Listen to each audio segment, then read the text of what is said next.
They called my Supreme Commander class useless. My brother framed me. My father abandoned me. They exiled me to die. But beyond their border, the seal broke.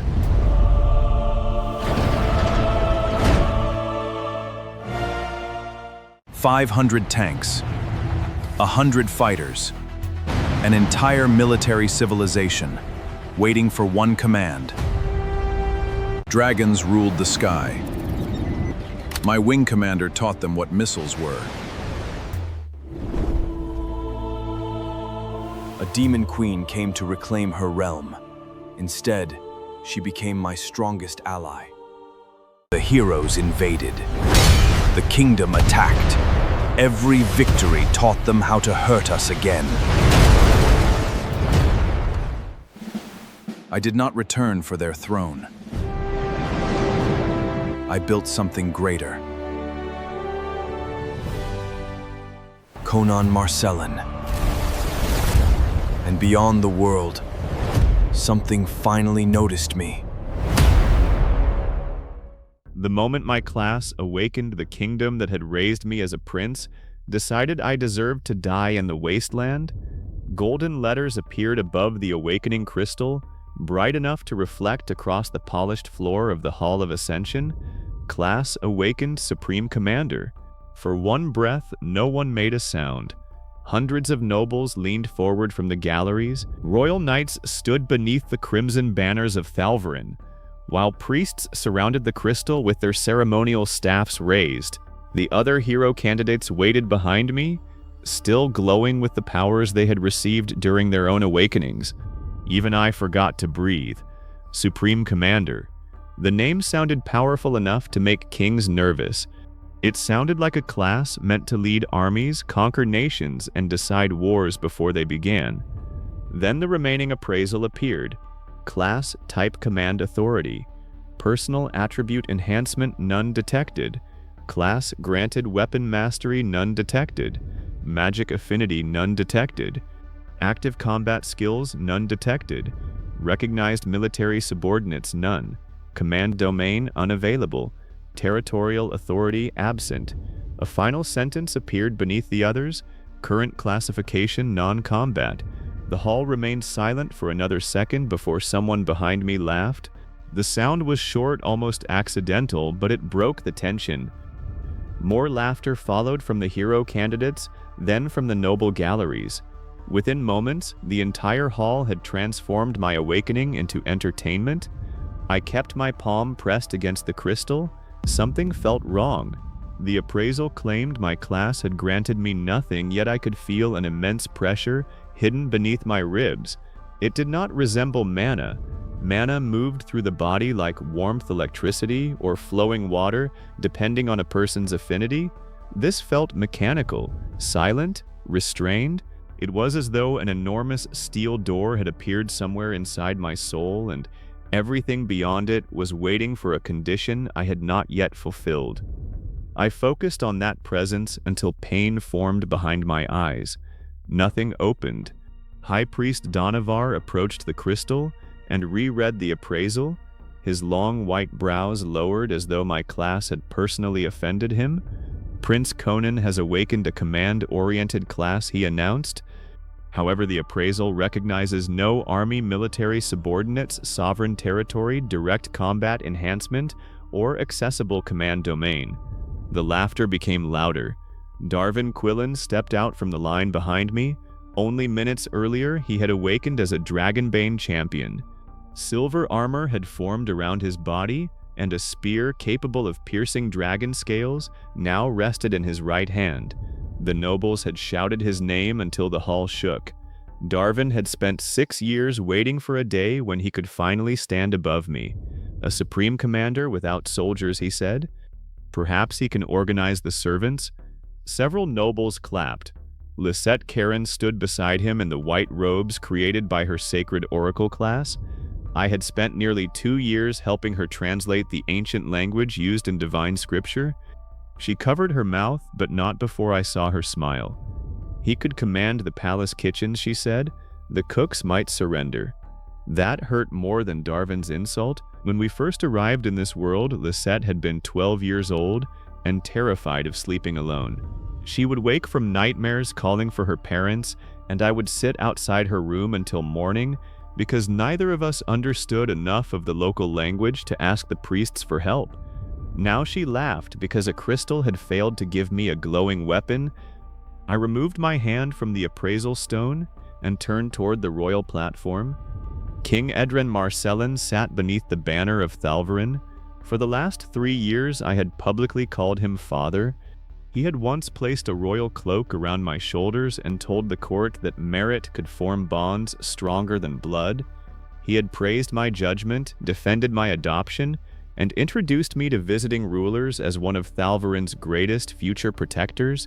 That day he would not meet my eyes. Crown Prince Mavrin Marcellin stood beside the throne. My adoptive brother was not laughing. He watched me with a small, controlled smile. That expression frightened me more than the mockery. Mavrin had spent years worrying about what class I might awaken. He feared that I would receive some legendary ability rise above the other hero candidates and become impossible to remove from the royal succession. The crystal had just told him I possessed no personal power, no army, and no territory. He believed the danger had passed. I understood then that the most dangerous part of my life had not ended. It had begun. I was 12 years old when Thalvarin summoned me from Earth. One moment I had been walking home beneath electric streetlights with a school bag hanging from one shoulder. I still remembered the sound of cars passing through wet roads and the cheap headphones in my ears. The next moment I was lying inside a ritual circle carved into black stone. 11 other children lay around me. Some screamed, some cried. One boy tried to attack a priest and was beaten unconscious by an armored knight before anyone explained where we were. The chamber smelled of incense, blood, and scorched metal. Priests surrounded us, while nobles watched from an elevated platform. None of them looked surprised by our terror. They called us otherworld hero candidates.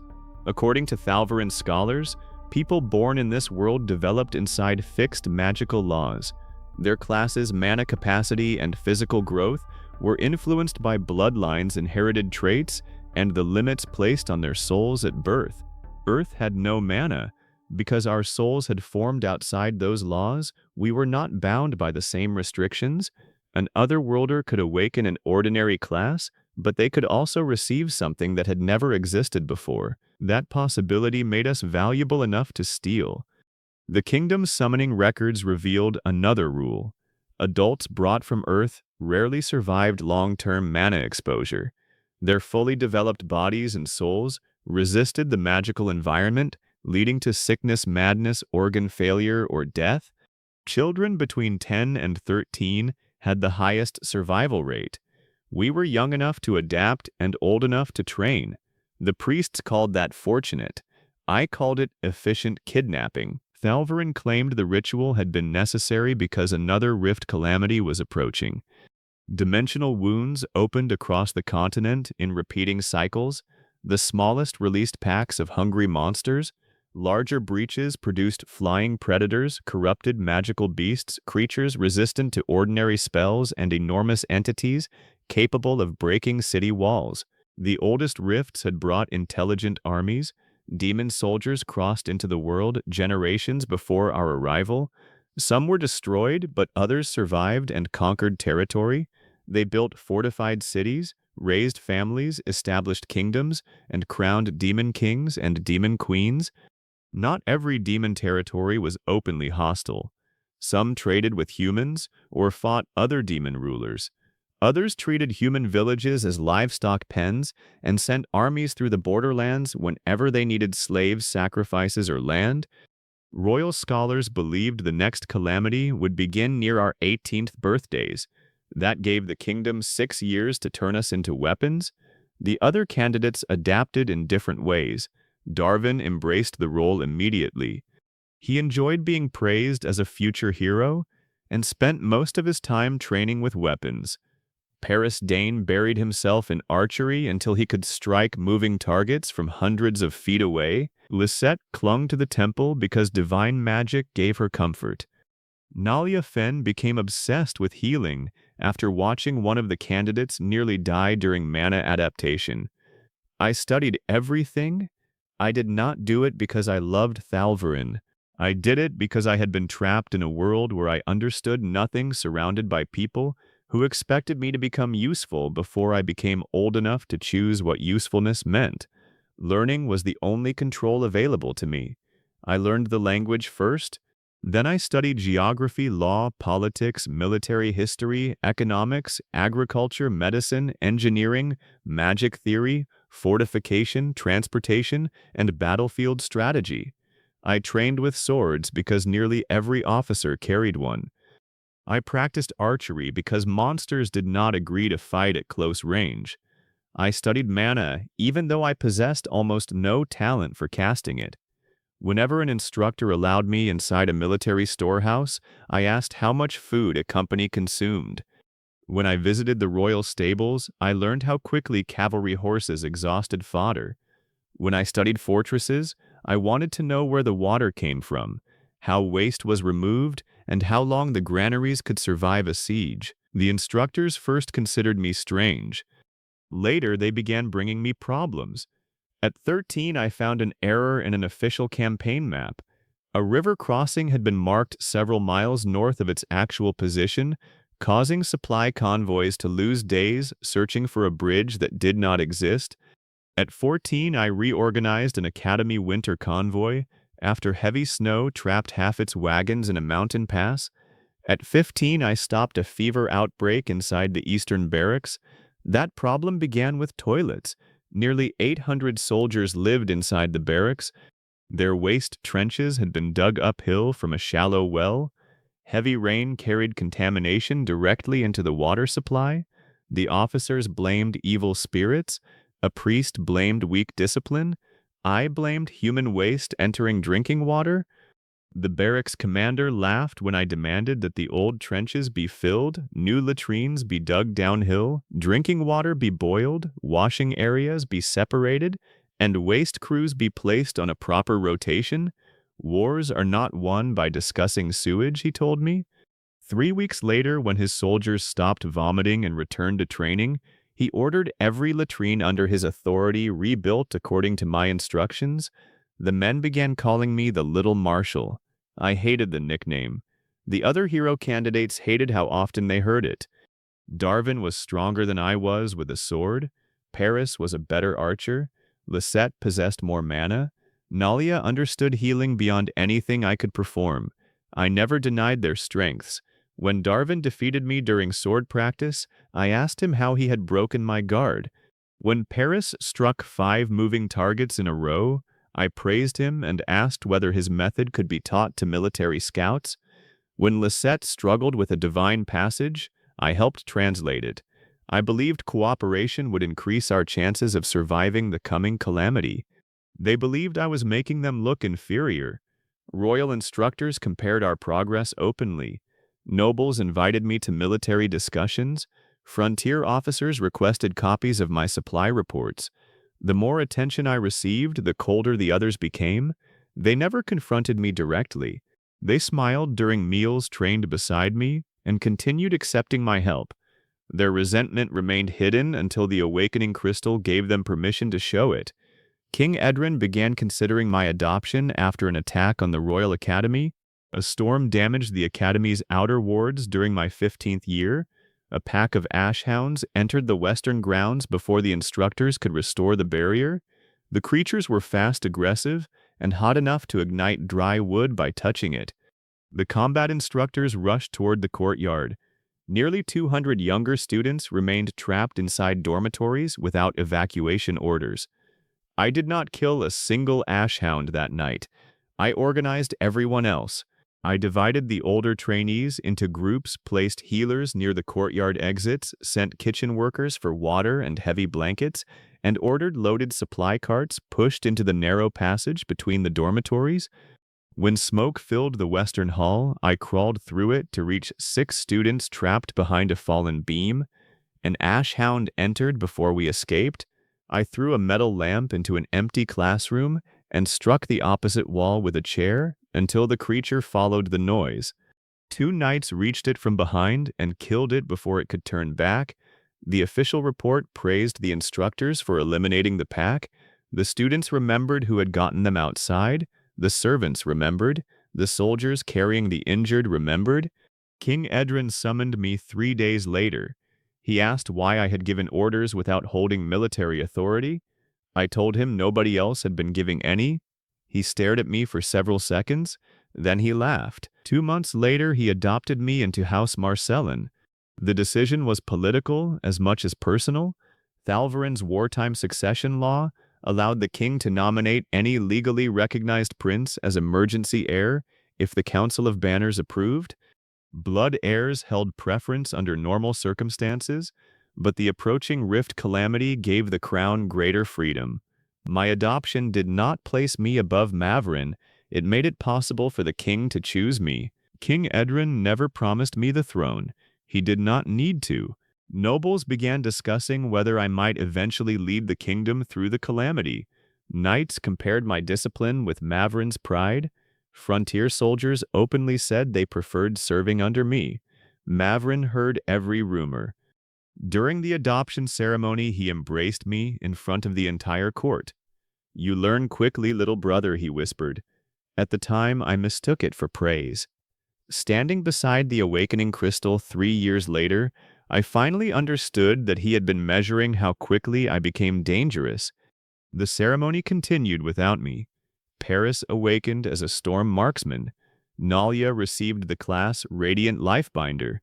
Every successful awakening brought cheers, blessings, estates, military appointments, and ceremonial weapons. I stood near the edge of the platform while the court celebrated around me.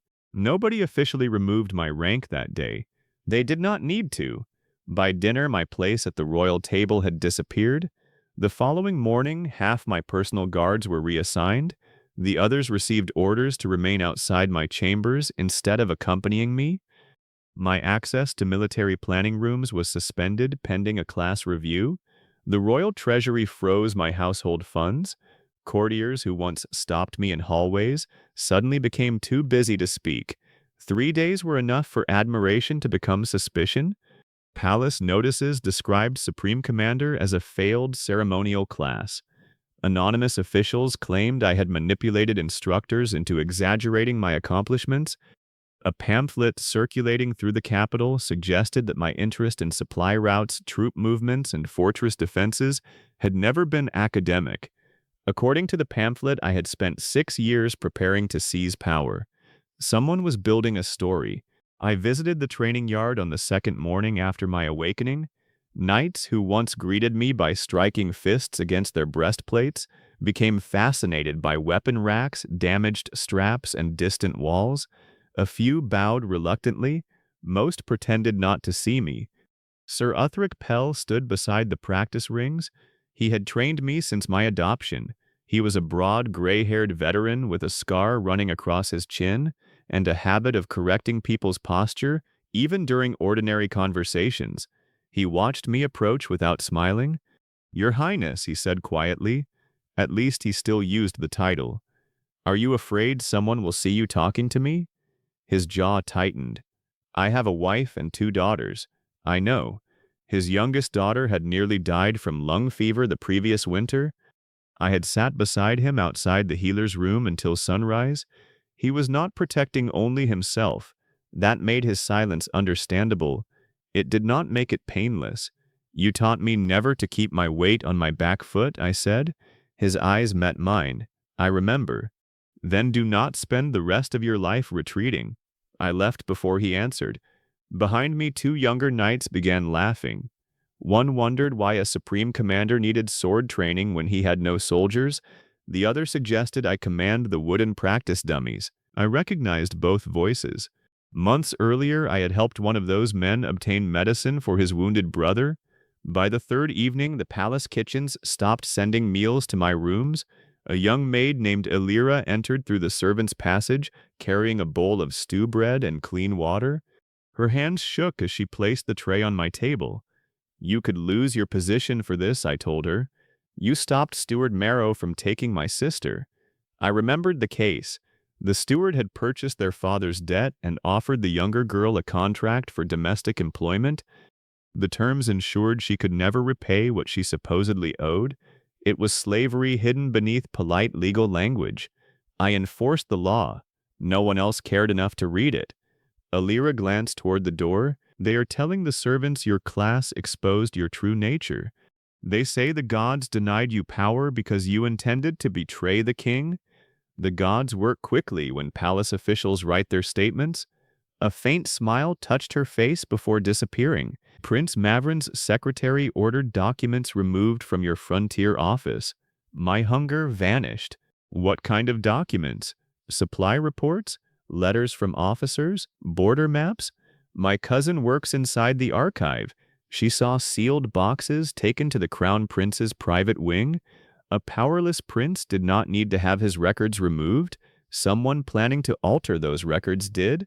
Do not come here again, I said. They will begin watching the servants' passages. Alira pushed the bread toward me. Eat first, I promised. She refused to leave until I took a bite. Before dawn, I went to the royal archive. 2 guards blocked the entrance. Both had served beside me during flood relief operations in the north. By order of the crown prince, the older guard said your archive privileges have been suspended. I am still a royal prince. Neither man moved. The younger guard appeared to enjoy the situation. The older one looked sick. That difference mattered.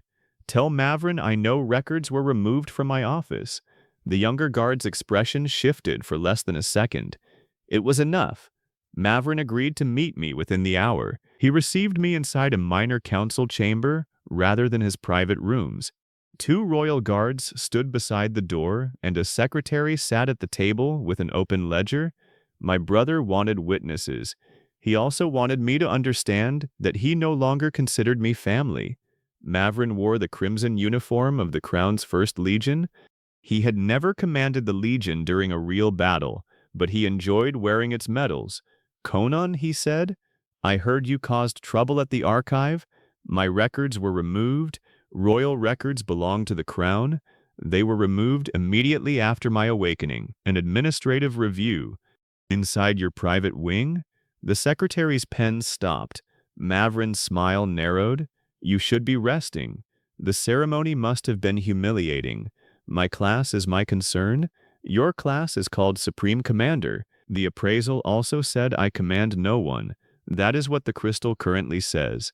There it was. He did not believe the class was truly empty. He feared its authority was sealed. You prepared something before the ceremony, I said. Mavrin leaned back. You have always mistaken suspicion for intelligence.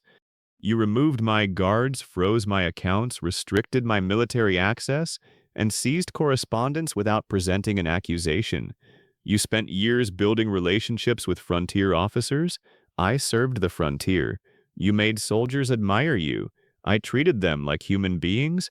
That may be your most dangerous talent. For once he sounded honest. Mavrin rose and walked toward the window. Do you know what the nobles said after father adopted you? They said the kingdom had finally found a prince worthy of leading the calamity armies. They compared every decision I made with yours. I never asked them to. You did not need to. You were humble. You worked harder. You remembered servants' names. You listened when common soldiers spoke. Every decent thing you did became another reason people wanted you above me. So you wanted the crystal to make me harmless. I wanted certainty. And now? Now I have an adopted prince with a sealed command-class military connections, public sympathy, and no reason to remain loyal after being humiliated. I stepped closer to the table. You are creating the rebellion you claim to fear. No, I am preventing it before you understand how to begin. The guards shifted behind me. I saw the trap clearly. If I threatened him, I confirmed his accusation. If I attacked him, I destroyed myself. If I did nothing, he continued. I forced my hands to remain open. You summoned me into this world as a child, I said. You do not get to call my survival ambition. Mavrin's expression hardened. We gave you a royal name. You gave me a cage with better furniture. The secretary stared at the page without writing. Mavrin lowered his voice. Leave the capital quietly, accept a provincial estate, disappear from military affairs, and perhaps this ends without blood. You have already removed records from my office. His silence answered me. You never intended to let me disappear? No, he admitted, but I wanted to see whether you were foolish enough to believe it. I left before anger made the decision for me. The royal guards arrested me that night. They entered my chambers shortly after midnight, wearing full armor. Captain Brome led them. He had once asked me to sponsor his son's application to the military academy. That night, he kept his eyes fixed above my shoulder. Prince Konan Marcellan, he announced, you are under arrest, under the Calamity Security Edict, for conspiracy against the crown, unlawful military correspondence theft of command seals, and preparation of armed rebellion. The Calamity Security Edict explained the speed. It allowed the crown to suspend normal legal protections when a hero candidate, high-ranking mage, royal commander, or military officer was accused of threatening national defense. Mavrin had not only prepared evidence, he had chosen the law that would prevent me from examining it. Show me the warrant. Brome handed over a sealed document. The king's mark was genuine. Mavrin's plan had royal approval. The guards searched my rooms. One opened the lower compartment of my writing desk and removed a bundle of letters I had never seen. Another discovered copied military seals inside a wooden case beneath my bed. A third removed a campaign map from behind a wall panel. Red markings surrounded the Capitol Gates royal barracks and central armory. I studied the positions. The strategy was terrible. Whoever forged that should be punished for insulting me. One guard laughed uncertainly. If I intended to seize Vardon, I would not concentrate troops near the eastern gate. The southern aqueduct controls half the city's water, and the western bridge isolates the palace district. Brome's face tightened. Please stop talking. Why? Does accurate strategy damage the evidence? A young guard grabbed the loaf of bread Elira had left on my table. He squeezed it with one armored hand. Food from a conspirator? I moved before he expected it. His wrist remained exposed between his glove and forearm plate.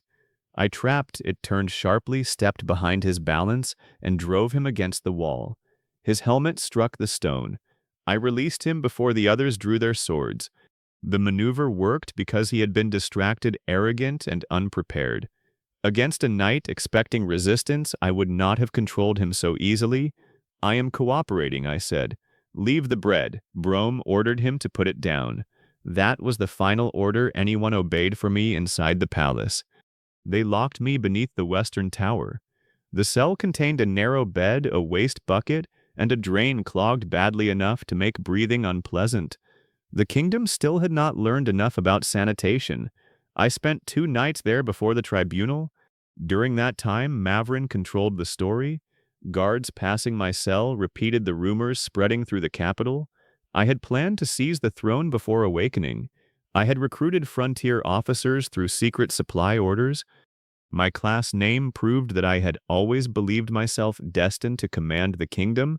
The gods had mocked my ambition by giving me a powerless version of the authority I desired. The story was clever because it transformed every previous achievement into evidence. My interest in strategy became proof of conspiracy. My popularity became proof of recruitment. My adoption became motive. My class supplied the name. On the morning before the tribunal, the king visited my cell. He came without royal ceremony, accompanied by only 2 guards. For a moment I saw the man who had once taught me how to hold a ceremonial wine cup without spilling it during foreign banquets. Then I noticed he had not ordered the cell opened. Did Mavrin forge the letters? I asked. The king's eyes moved toward the corridor. That question is no longer the most important one.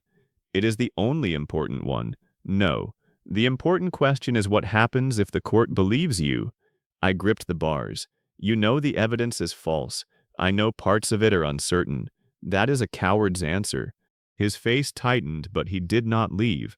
Mavrin controls most of the great houses, he said. You have the loyalty of frontier soldiers, younger knights, instructors, and common citizens. If I publicly accuse my blood heir of fabricating treason, the royal family fractures months before the calamity preparations enter their final stage, so you will sacrifice me to avoid confronting him. I will prevent a civil war. You do not know that there would be one. I cannot risk discovering it. The truth settled inside me more heavily than anger. The king had not been deceived. He had measured my value and decided I was cheaper to lose. What if my class is not useless? I asked. Something moved across his face. Fear. Then exile gives you an opportunity to prove you are not our enemy. You are sending me into a territory where entire armies disappear. I opposed execution. I nearly laughed. You expect gratitude because you chose a slower death? He stepped closer to the bars. I did care for you. Then this should be more difficult. It is. Not difficult enough. The king looked older when he turned away. Before leaving, he stopped at the end of the corridor. Do not force me to regret showing mercy, I answered without raising my voice. You should worry about making me regret mine. The tribunal began the next morning. The hall of judgment was filled beyond capacity. Nobles occupied the galleries, priests stood around the royal platform, and the hero candidates wore the armor and robes granted by their new classes. I entered with chains around my wrists. My royal coat had been replaced by a plain gray tunic. Mavrin stood beside the throne. The royal prosecutor read the charges under the Calamity Security Edict. The letters claimed I had ordered frontier officers to prepare troops for a march toward the capital.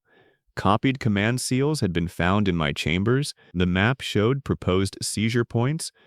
Treasury records claimed gold had been transferred from my accounts to military commanders. When I requested the original financial ledgers, the prosecutor refused on grounds of national security. When I demanded access to the archive clerks, I was told their written statements had already been sealed. When I asked for the command seals to be compared with workshop records, Mavrin argued that revealing the records would expose royal anti-forgery methods.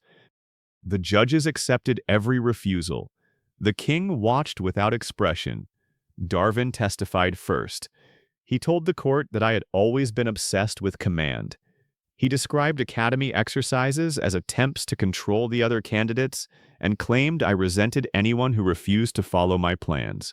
Paris said I had asked unusual questions about the capital's defenses. That part was true.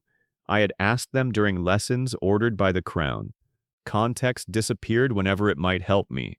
Lysette stepped forward in her white robes. She would not meet my eyes. She said I had become bitter whenever instructors praised another hero candidate. That was false. She repeated a sentence I once used during a historical debate: Thalvarin needed rulers who understood war. She did not mention that I had been discussing a dead king who lost half the kingdom through incompetence. When the prosecutor finished, I asked her one question. Did I ever ask you to support a rebellion? Her lips parted. No. Did I ever threaten the royal family? No. Did I ever tell you that I wanted the throne? Her gaze moved toward Mavrin. No. The prosecutor objected before I could continue. The judges sustained it. Lysette returned to the other candidates. Darwin whispered something to her. She gave him a nervous smile. Whatever affection I had once felt for her became quiet. Sir Uthric was called next. He walked into the center of the hall with his shoulders straight. Mavrin questioned him personally. Did Konan study troop movements around the capital? Yes. Did he possess the respect of frontier forces? Yes. Could he organize soldiers effectively? Yes. A satisfied murmur moved through the nobles. Mavrin turned toward the tribunal. The accused possessed knowledge, influence, and opportunity. Sir Uthric spoke before he could move away. He had the knowledge. Mavrin stopped. But not the character. Uthric continued. The hall fell silent. I trained Prince Konan for 3 years. I watched him surrender personal rewards so wounded soldiers could receive medicine. I watched him remain awake for 2 nights during the northern floods. I watched him enter a burning dormitory while men twice his age waited for orders. Mavrin's face hardened. You were asked about military capability. I answered. You are not here to defend him. Uthric looked toward me. Then someone should be. The king struck the arm of his throne. That is enough. Uthric lowered his head. I saw fear in his face. He had a wife and 2 daughters. He had spoken anyway. I would remember that. Colonel Seldren Price was the final military witness. I had worked beside him during the winter supply crisis. He once told me he would trust me with his entire garrison. He held one of the forged letters in both hands. The prosecutor asked whether the seal resembled mine. It does. Does the language resemble military instructions Prince Konan previously issued? Parts of it. Then you accept the letter as authentic? No. The prosecutor's confidence faltered. Seldren raised the page. Prince Konan never addressed me by rank in private correspondence. He called me Old Wolf after the snow campaign. Murmurs spread through the gallery. The mobilization numbers are also impossible, Seldren continued. This orders me to move 8,000 soldiers. My entire garrison contains fewer than 3,300, including cooks, stable workers, injured men, and support personnel. Mavrin stepped forward. A coded number could conceal the true force. It could, Seldren said. But then it would not instruct me to collect 40,000 daily rations from warehouses holding less than half that amount. Several officers in the gallery exchanged looks. The evidence had cracked. The king could have ordered an investigation. He remained seated. Mavrin studied Seldren carefully. Were you part of the conspiracy? Seldren released a tired laugh. I wondered how long it would take you to ask. Royal guards surrounded him. I pulled against my chains. Leave him alone. Every face turned toward me. Mavrin pointed in my direction. The accused immediately defends the officer who refuses to condemn him. He proved the letter is false. He proved that your influence reaches further than we believed. The trap closed again. Anyone who defended me became a conspirator. Anyone who stayed silent strengthened the accusation. Any flaw in the evidence became proof that the conspiracy was sophisticated. Seldren was dragged from the hall. As he passed me, he struck his fist once against his chest. I returned the salute despite the chains. The king asked whether I wished to speak before judgment. I looked across the hall. Nobles who once invited me to their estates watched with open contempt. Knights who had requested my advice stared at the floor. The hero candidates appeared satisfied, uncomfortable, or entertained. Mavrin stood beside the throne, wearing the expression of a man who had already won. I could have begged the king. I could have reminded him of the years I served. I could have pretended his private confession had never happened. Instead, I straightened my back. You summoned me when I was 12, I said. You took me from my family, brought me into your wars, and trained me to understand your kingdom. The hall quieted. You praised me when my knowledge was useful. You called me a prince when soldiers respected me. You said merit mattered more than blood when adopting me improved the crown's reputation. The king's fingers tightened against the throne. The moment my class failed to produce a weapon you could display, you allowed every act of service to become evidence of treason. Mavrin opened his mouth. I continued before he could speak. You call me dangerous because soldiers remember that I fed them? You call me ambitious because I learned how armies survive. You call me a traitor because my class carries a title you fear. I raised my chained hands. If this is Thalvarin's justice, then I want no part of it. The king stood. You forget yourself. No. I spent 6 years becoming what this kingdom demanded. Today I finally remembered that I existed before you summoned me. The judgment came quickly. Execution risked unrest among frontier soldiers. Permanent imprisonment might turn me into a symbol. The crown chose exile. I was stripped of military privilege, property, command access, legal protection, and all authority within Thalvarin. My adoption was not formally revoked. The king refused to admit publicly that bringing me into House Marcelin had been a mistake. At first light, he declared Konan Marcelin will be transported beyond the Rhymegate frontier. He is forbidden from entering the lawful territory of Thalvarin. Any citizen who aids his return will be judged under the laws of treason. The nobles applauded. The sound followed me back to the tower. Elira reached my cell shortly before dawn.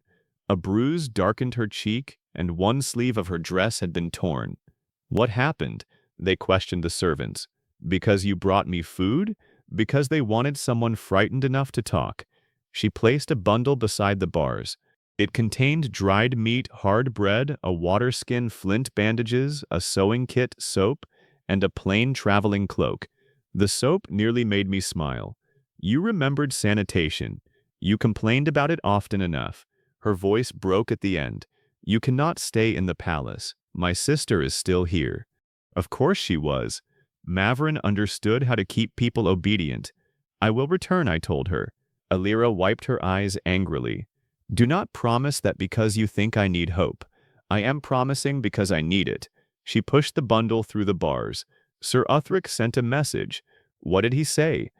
He said your final lesson is to survive long enough to make them regret teaching you. A laugh escaped me. It was quiet and bitter, but it felt better than silence. The guards placed me inside a prison wagon at sunrise. The journey to the western frontier took 6 days. Mavrin could have used a royal transport circle and delivered me to Black Ridge within hours. He chose the road. Public humiliation was part of the sentence. Crowds waited in towns along the route. Some threw rotten vegetables. Others shouted traitor, false prince, and failed hero. At the second town, a man lifted his child above the crowd and told him to look at what happened to those who betrayed the crown. I recognized the district. I had arranged emergency grain shipments there the previous winter. At the third settlement, a stone struck the wagon hard enough to split my lip. Captain Brome ordered the guards to keep moving. He never apologized. He also refused to open the door when the crowd became violent.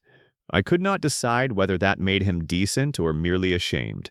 The reactions changed as we moved closer to the frontier. Western villages had received fewer royal pamphlets and more wounded soldiers. People there remembered the supply convoys I had repaired. Some remained silent, others watched with anger directed at the guards rather than me. On the 5th morning, 3 frontier soldiers stood beside the road as the wagon passed. They did not shout. They struck their fists against their breastplates, the old military salute. One guard noticed and reached for his weapon. Brome told him to leave them alone. I memorized their faces. The final night was spent inside a border fortress. I received a bowl of thin soup, a blanket, and the first clean place to sleep since my arrest. The fort's quartermaster entered after midnight. He was an older man with a missing ear. Without speaking, he placed a military canteen and a small field knife beside my bed. Those were not included in the official inventory, I said. I have poor handwriting. You could be charged with aiding a traitor. He looked toward the closed door. My son survived the northern winter because your convoy reached his unit. I picked up the knife. Thank you. He saluted and left. At dawn, the guards escorted me through the western gate. Beyond the fortress lay cracked earth, dead woodland, distant mountains, and miles of territory no human kingdom claimed. Black Ridge was not merely a border, it was the edge of organized civilization. Monster packs hunted between the ruins, flying beasts nested in the mountains. Old expeditions had vanished after traveling only a few miles. Captain Brome removed my chains. One guard pushed my bundle into my arms. Another pointed toward the wasteland. Perhaps your invisible army is waiting. The men laughed. Brome did not. The iron gate began closing behind me. Konan, he called. I looked back.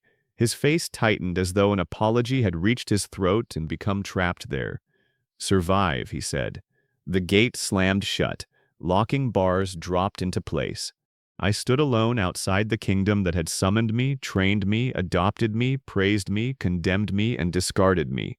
The wind cut through my cloak. My supplies might last several days if I rationed them carefully. I had a field knife, flint bandages, soap, a sewing kit, and no safe shelter.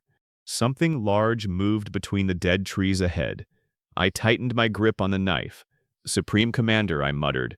The title still sounded like a joke. I had no soldiers, no nation, no command post, and no authority over anything except the direction in which I walked. Then I stepped beyond the final boundary stone. Pain flashed behind my eyes. My knees struck the ground.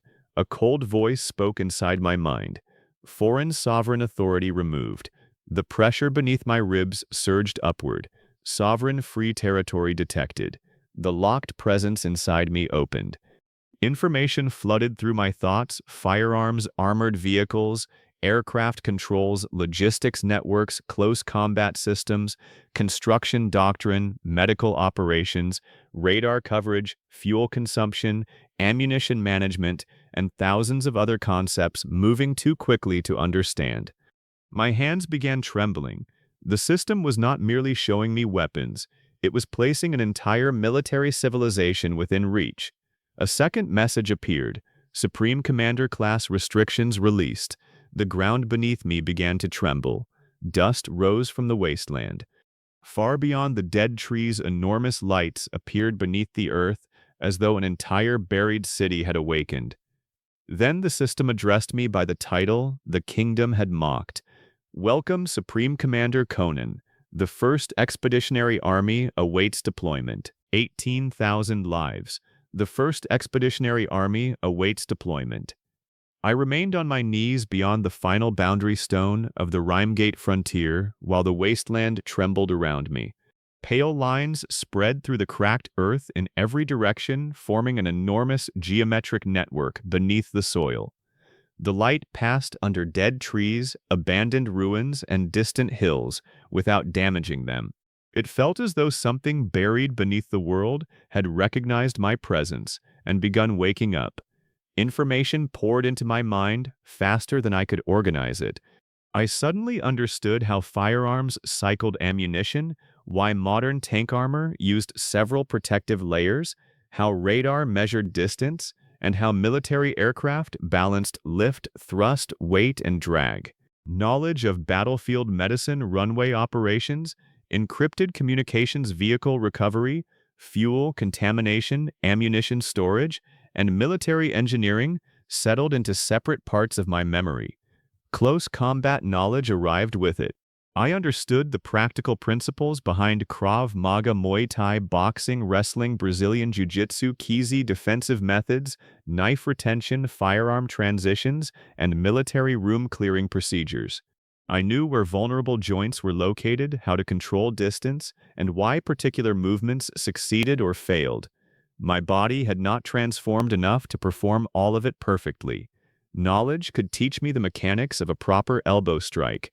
It could not instantly give me the conditioning, timing, balance, and pain tolerance of a veteran fighter. I understood how to operate a fighter jet, but my body had never endured the crushing force of a high-speed turn. My class had given me access to the accumulated knowledge of a complete military civilization.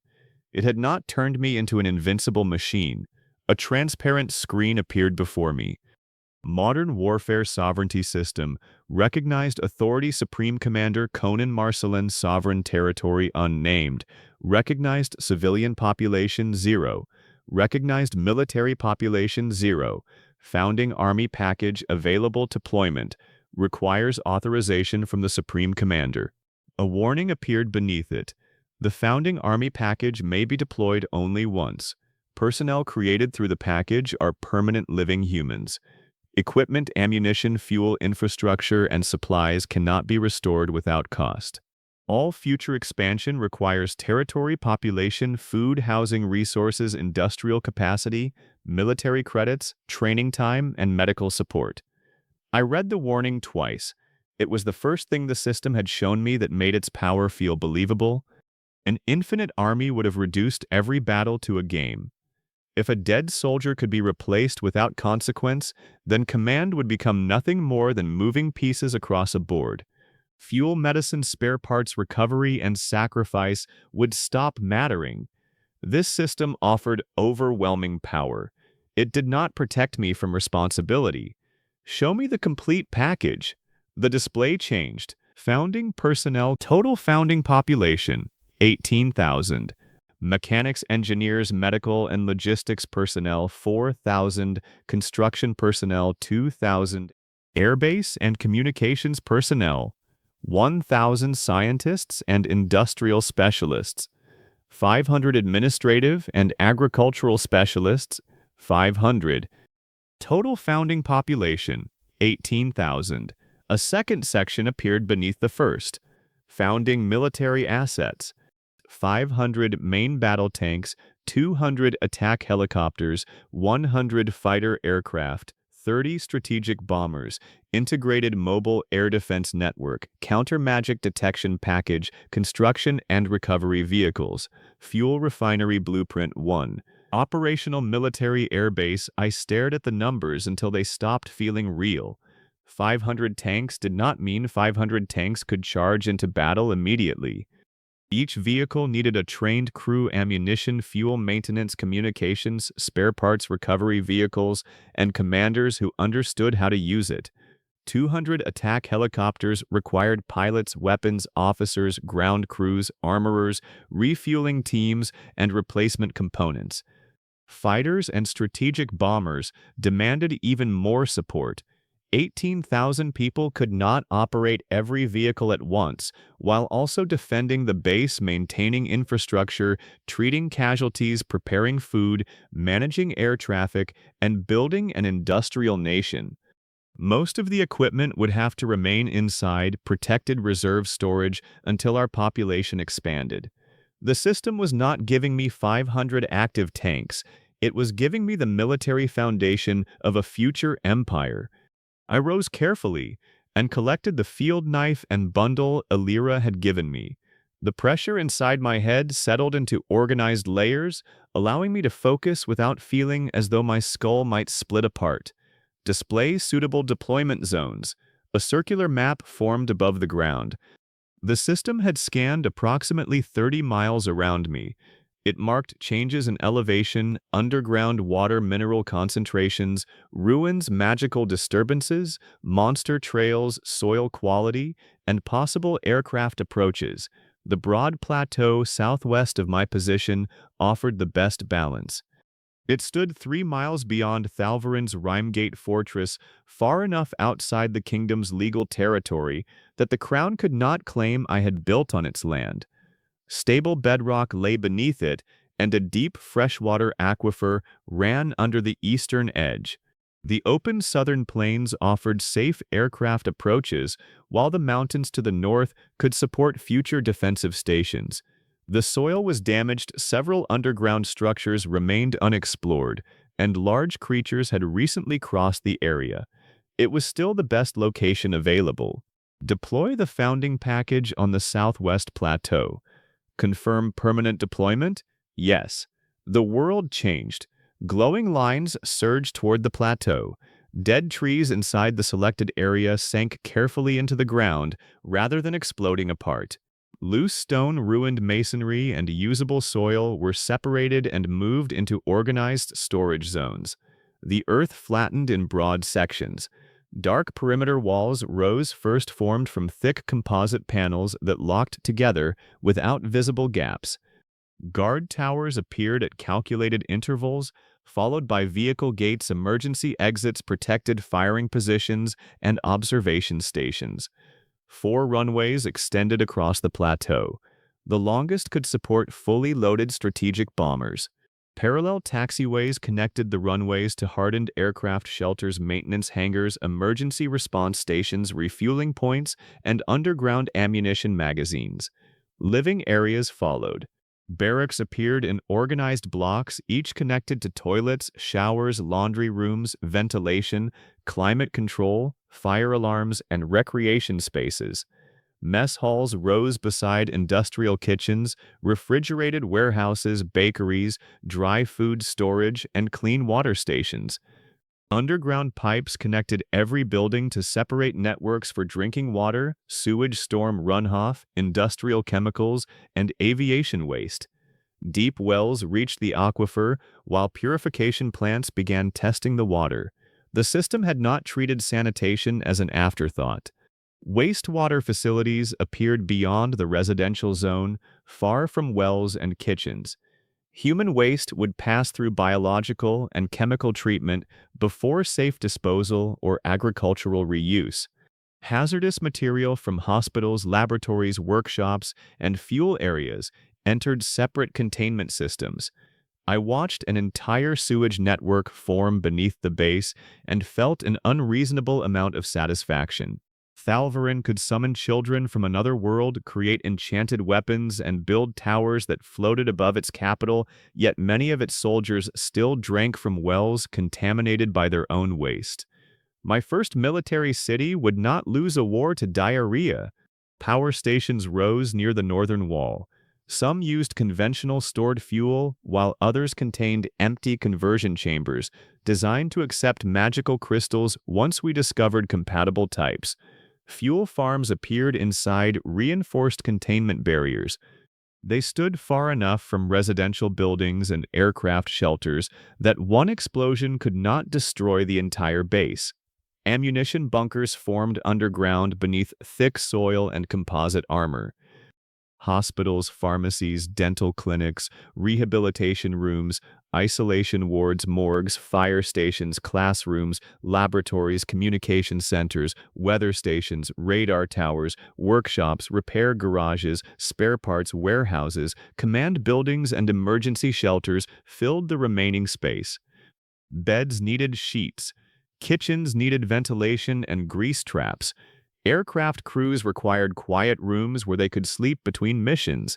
Mechanics needed tools, lifting equipment, lighting, and protection from toxic fumes. Hospitals needed sterilization units, blood storage, surgical rooms, and places where exhausted medical personnel could rest. The system had considered all of it. It had not built only an airbase. It had built a military city capable of keeping 18,000 people alive. Movement on the northern horizon caught my attention. The walls of Rhymegate Fortress were visible in the distance. Soldiers crowded the battlements. A warning bell began ringing inside the fort, followed by another. Red signal flames rose from two towers, and a pulse of magical light shot eastward from the central watchtower. The fortress had seen everything. There was no possible way to hide 4 runways, enormous walls, radar towers, aircraft shelters, and thousands of buildings appearing only 3 miles away. The soldiers who had laughed while throwing me outside were now watching a military city rise from the earth. A system notice appeared. Foreign observation confirmed. Rhymegate Fortress has activated long-range communication magic. Estimated report destination Thalvarin Regional Command, followed by the royal capital. Mavrin would know soon. The king would know. By nightfall, the same court that called me powerless would be trying to understand how an exiled prince had created a fortress larger than many royal cities. I should have felt satisfaction. Instead, I calculated how quickly they could send scouts, spies, mages, or an army. Monitor the fortress. Do not engage unless they cross the border or attack. Standing instruction recorded. Large vehicle yards opened near the western side of the plateau. Rows of main battle tanks rose on reinforced platforms. They had low angular turrets, layered armor, active protection systems, and enormous main guns. Recovery vehicles, bridge layers, engineering machines, fuel trucks, ammunition carriers, ambulances, mobile repair units, and armored command vehicles appeared beside them. The support machines were less impressive than the tanks. They were also the reason the tanks could move beyond the first battlefield. Attack helicopters appeared inside protected aviation zones with their rotor blades folded. Fighters occupied hardened shelters along the main runway. Strategic bombers emerged inside reinforced hangars built partly into the northern ridge. Mobile air defense vehicles spread through the base, while radar panels unfolded and began rotating. Additional sensor packages appeared on the perimeter and nearby hills. Some were familiar from Earth. Others contained crystal frames and mana-sensitive materials I could not identify. Radar might detect a dragon large enough to reflect a signal. It might not detect a spirit teleportation spell, illusion curse, or creature concealed through magical distortion. The system therefore combined radar with thermal observation, sound detection, atmospheric monitoring, spatial disturbance sensors, and mana spectrum analysis. Each system watched for something different. A creature invisible to ordinary sight could still produce heat. A teleportation spell might leave no tracks while disturbing the surrounding space. A magically concealed aircraft could hide from radar while still displacing air and creating sound. The base compared every layer instead of trusting a single source. Decoy transmitters deployed outside the perimeter. Collapsible false vehicles entered concealed storage. Heat emitters could make empty positions appear occupied, while portable signal systems could imitate radar stations or communication centers. The system's designers assumed that enemies would study us, adapt, and search for weaknesses. That assumption made me trust it more than any promise of invincibility. Vertical deployment chambers appeared inside large halls across the base. Their doors opened together. People stepped out. Men and women emerged wearing combat uniforms, engineering clothing, medical coats, flight suits, construction gear, and identification tags. Some blinked under the lights. Others stretched stiff shoulders, checked nearby equipment, or searched for their assigned supervisors. They did not move like puppets waiting for my voice. Unit leaders counted personnel. Medical teams checked for deployment sickness. Engineers activated power networks. Kitchen workers inspected food storage and refrigeration. Water specialists tested purification systems before opening residential taps. Sanitation crews entered the wastewater plants before many combat soldiers had touched their weapons. The system had created 18,000 people and given them enough professional knowledge to keep themselves alive. A message appeared: founding personnel deployment complete. Personnel possess individual identities, professional education, compatible language knowledge, personal memories, and awareness of their created origin. Foundational loyalty structure, active system loyalty. Founding personnel cannot deliberately assassinate, betray, or overthrow the Supreme Commander. Military loyalty. Founding personnel recognize the Supreme Commander as lawful Commander-in-Chief and follow the established chain of command. Moral autonomy. Personnel may question reckless orders and may refuse commands that clearly require atrocities, deliberate attacks on innocent civilians, suicidal waste without military purpose, or other serious violations of military law. Personal loyalty not guaranteed. Must be earned through leadership, shared experience, protection, justice, and trust. Personnel retain independent thought, emotional development, moral judgment, self-preservation, and individual personality. Relief moved through me after reading it. An officer who could not tell me I was wrong would eventually help me destroy my own nation. A soldier who obeyed every command without moral judgment was not loyal. He was dangerous. A route appeared on the system map. An armored vehicle had left the base and was moving toward me. The dead woodland had gone quiet after the deployment. Something had been moving among the trees before the base appeared. I could no longer see it, but several deep impressions remained in the soil. Whatever had created them was nearly as large as a horse. I put on the traveling cloak Alira had packed and waited beside the new access road. The armored vehicle reached me within minutes. It was smaller than a tank, but large enough to make a royal carriage look fragile. Thick windows protected the passenger compartment, and a remotely controlled weapon rested above the roof. 4 soldiers stepped out. They wore dark combat uniforms, helmets, body armor, and rifles.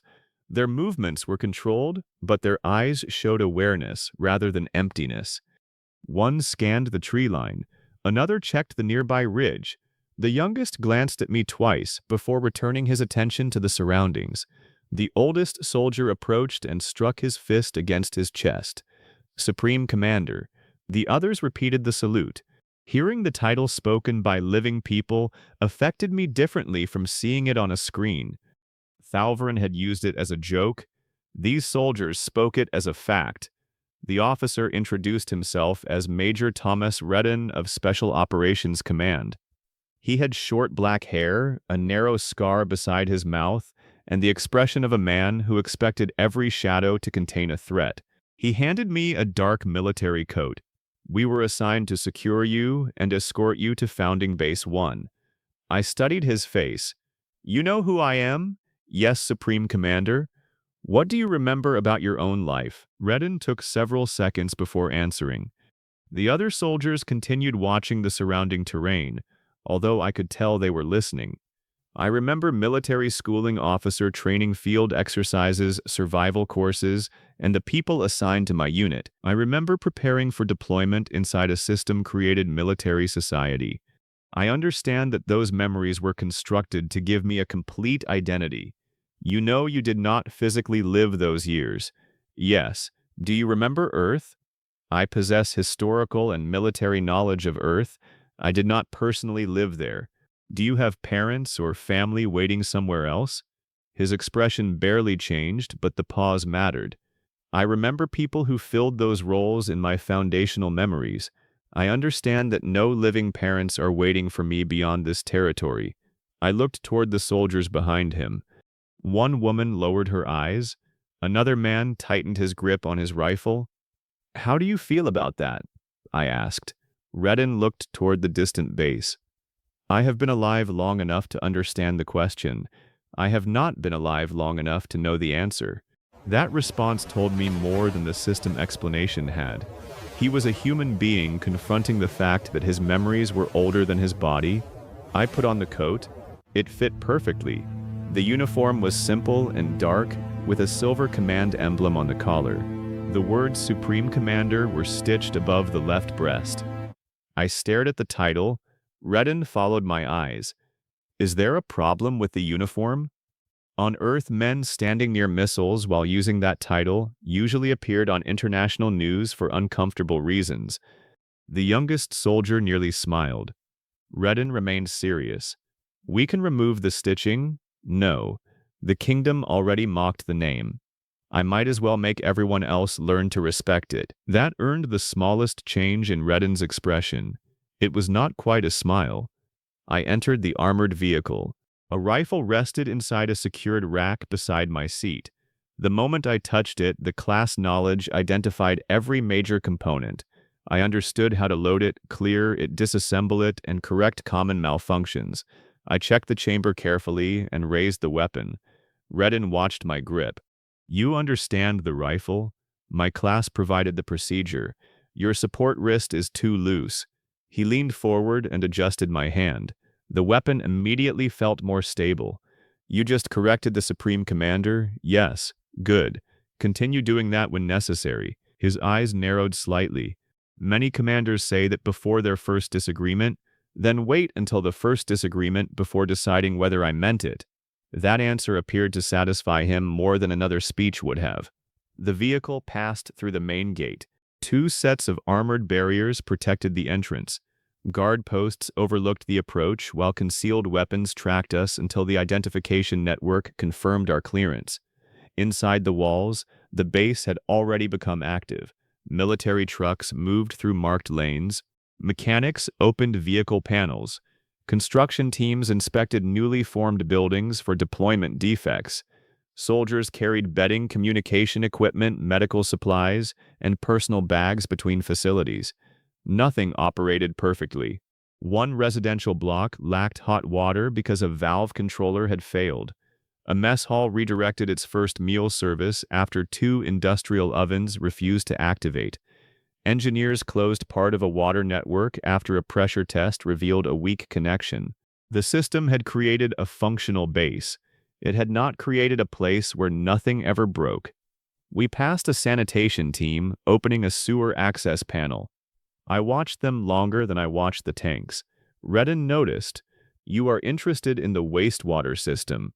I once saved hundreds of soldiers by moving their toilets away from their drinking water." That probably sounded less heroic when you explained it. It still does. The command building stood near the center of the base, protected by thick walls, blast doors, and underground emergency levels. Communication towers rose behind it, connected to buried cables and separate power systems.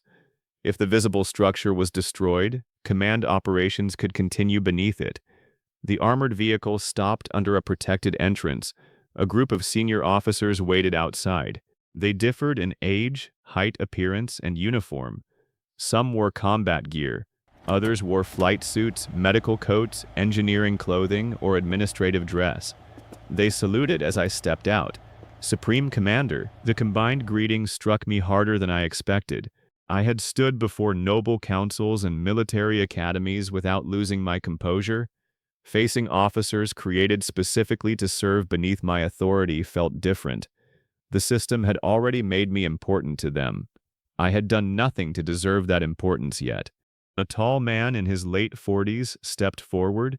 His brown hair was cut close, and his posture suggested years of making difficult decisions while everyone else panicked. General Taryn Hultain, commander of the 1st Expeditionary Army, you command the entire founding force beneath me? Yes. Branch commanders retain operational control of their specialties while I coordinate the Expeditionary Command.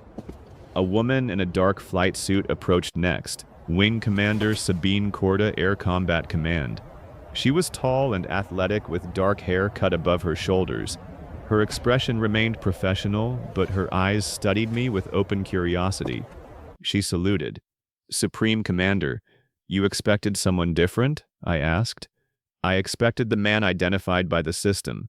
That does not answer the question. A slight smile appeared. I expected someone older. General Hultain gave her a warning look. Sabine ignored it. Her interest felt immediate and physical, but it was not devotion. She had known me for less than a minute. Anything deeper would have been ridiculous. A broad officer with a shaved head introduced himself as Colonel Jarek Morn of Armored Forces.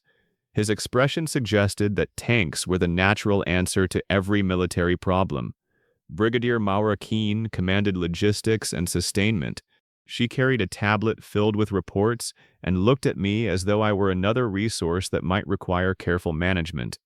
Dr. Elian Mercer led military medicine. Chief Engineer Pavel Sorn represented construction and infrastructure. Dr. Vida Koran commanded scientific and industrial research. Colonel Neris Talden controlled the Integrated Air Defense Network. Others represented intelligence, communications, agriculture, military police administration, and base operations. I repeated every name. The system could help me remember them, but I wanted the officers to hear that I had listened. General Hultain led me inside. The main operations center occupied an underground level beneath the visible command building. A digital map covered one wall, showing the base Rimegate Fortress, nearby ruins surrounding mountains, water sources, and moving sensor contacts. A separate display tracked Thalvarin's reaction. The border fortress had opened every observation tower. Mounted scouts were gathering near the inner gate, and 2 messenger birds had already departed east. The magical communication pulse was repeating every few minutes. They are reporting us, I said. Colonel Talden nodded. They have no reason not to. Our construction was visible for miles. Any troops crossing the border? None yet. Continue observation. Do not interfere with messengers unless they carry an immediate attack order into our territory. The officers gathered around the central command table. General Hultain began with manpower. The founding package is deployed, but only part of its equipment can operate simultaneously. Our population is sufficient to defend this base and field a powerful initial force. It is not enough to crew 500 tanks, 200 helicopters, 100 fighters, 30 bombers, every air defense unit, and every support facility at the same time. The armored yards illuminated. Armored Command currently has enough trained crews assigned for 140 tanks. Only 120 have completed their post-deployment inspections and are immediately combat-ready. The remaining 20 crewed vehicles will become available once engineering signs them off. Colonel Morn folded his arms. We could move them in an emergency before the inspection ends. At increased risk of mechanical failure, Brigadier Keen said. Morn did not argue. The other 360 tanks remain protected war reserve, Hultain continued. They will require additional trained crews, mechanic support units, and logistical capacity before regular use. The aviation zones appeared next. Sabine took over. 32 fighters have assigned pilots and ground crews. 12 can launch on short notice after final checks. We can operate approximately 40 attack helicopters without exhausting our maintenance capacity. 6 strategic bombers have complete crew and support assignments. The remaining aircraft stay in reserve. The system had given me equipment for a future empire. It had not given me enough people to use everything on the first day. Colonel Talden activated the defensive network. Our radar covers most open approaches within 200 miles. Mountains reduce northern visibility, so engineering teams will eventually establish relay stations on higher ground. Mana sensors have shorter range and still need calibration against local magical signatures. Could we stop a dragon? If it has a physical body, produces detectable heat, and can be harmed by weapons, we possess several ways to kill it. If it can teleport, become intangible, distort space, or hide its presence completely, the result becomes uncertain. He did not promise victory against an enemy we had never studied. That was the right answer. Brigadier Keene changed the display before the briefing became a celebration of weapons. We should discuss the threats that do not carry swords or claws. Food, water, fuel, medical supplies, and spare parts replace the combat map. Every person has assigned sleeping space. The barracks include beds, toilets, showers, ventilation, laundry facilities, and fire protection. Water testing is complete across most residential sections. Sealed reserves are supplying the remaining blocks until repairs finish. How much water do we consume? More than 1 million liters every day, even under controlled military usage. Drinking, cooking, hygiene, hospitals, laundry workshops, cleaning, and cooling systems all require it. The aquifer can support us, but pumps, filters, pipes, and treatment chemicals must be maintained. Food? We require approximately 54,000 meals per day. We have 90 days of stored standard rations under controlled consumption. Fresh meat, vegetables, dairy, and medical nutrition will decline sooner. Agricultural teams are testing local soil. Fuel? Ground reserves will last longer than aviation fuel, but heavy combat can reduce both quickly. Intensive fighter and helicopter operations could consume months of fuel in days. Every flight requires a clear purpose until we secure a replacement source or construct the refinery. Colonel Morn looked at the tank icons. Keene noticed, "Your vehicles also require fuel. Tanks do not fall from the sky when their engines stop. They become expensive walls." General Holtain raised a hand before the discussion continued. Keene moved to industrial limitations. Our workshops can produce common ammunition replacement components, medical supplies, clothing, construction material, and simple electronics. We cannot manufacture advanced missiles, aircraft engines, complex guidance systems, or modern tank armor at replacement scale yet. Dr. Konan explained that local resources might change those limits. Mana crystals could potentially power generators. Enchanted steel might improve armor. Monster cores might store concentrated energy. None of it was guaranteed. We needed samples, laboratories, production facilities, and time. Dr. Mercer spoke next. 23 personnel suffered minor deployment sickness. 19 have returned to duty. 4 remain under observation. There are no critical cases. What about psychological health? Her attention sharpened. Every person in this base understands that his or her body became physically real today. They possess complete identities and constructed memories, but some will question whether those memories make their lives less genuine. I thought about Major Redden's answer. What support exists? Counselors, medical specialists, peer support teams, private consultation, and chaplains without enforced religion. Routine will help. So will allowing people to form relationships, pursue interests, retire, and eventually build lives beyond military service. They can marry and have children? Yes. They are fully living humans. The barracks stopped looking like temporary military housing. Some of these soldiers might eventually leave the army, open businesses, become teachers, marry local citizens, raise families, and grow old inside the nation I had not yet named. General Holtain looked around the table. The officers understand the loyalty system. The army still needs to know what kind of nation it serves. I crossed the border less than 2 hours ago. That does not stop people from wondering. He was right.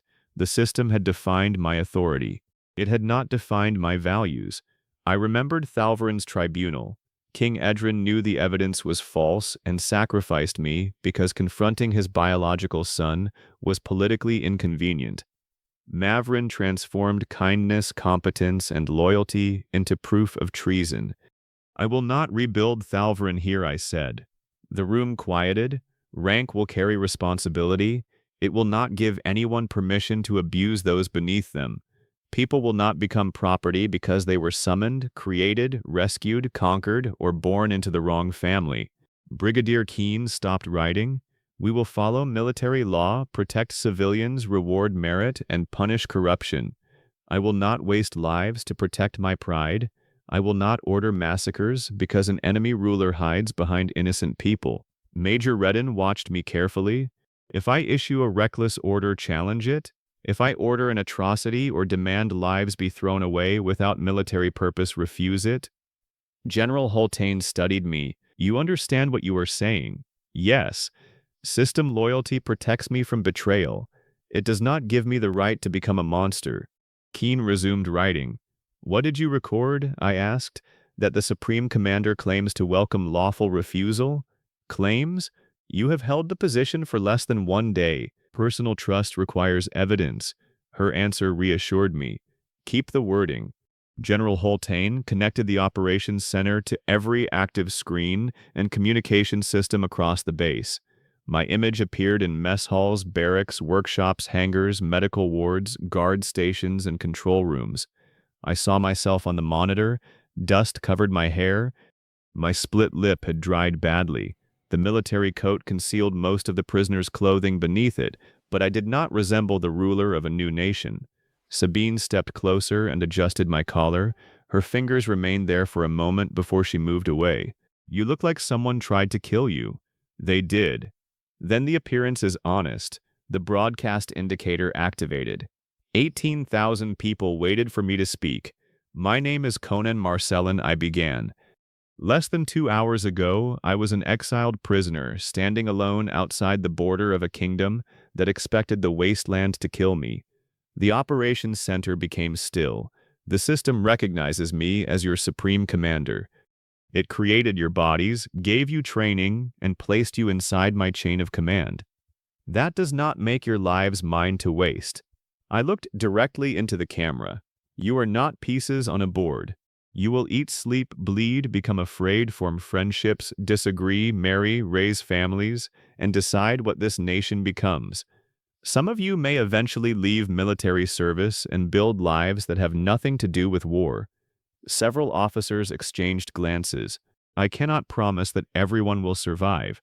This territory contains monsters, hostile kingdoms, demon rulers, and threats we do not yet understand. Our fuel, ammunition, food, spare parts, and medical supplies are limited. Every victory will consume something. I paused. I can promise that those costs will not be hidden. I will not spend your lives for my vanity. The wounded will be protected. The dead will be remembered.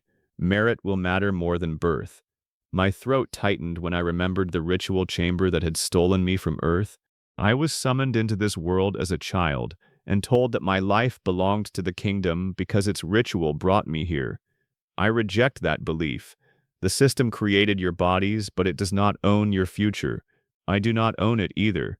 No one inside the operations room moved. You owe this command lawful military service. You may refuse orders that demand atrocities or meaningless slaughter. Personal devotion will never be demanded.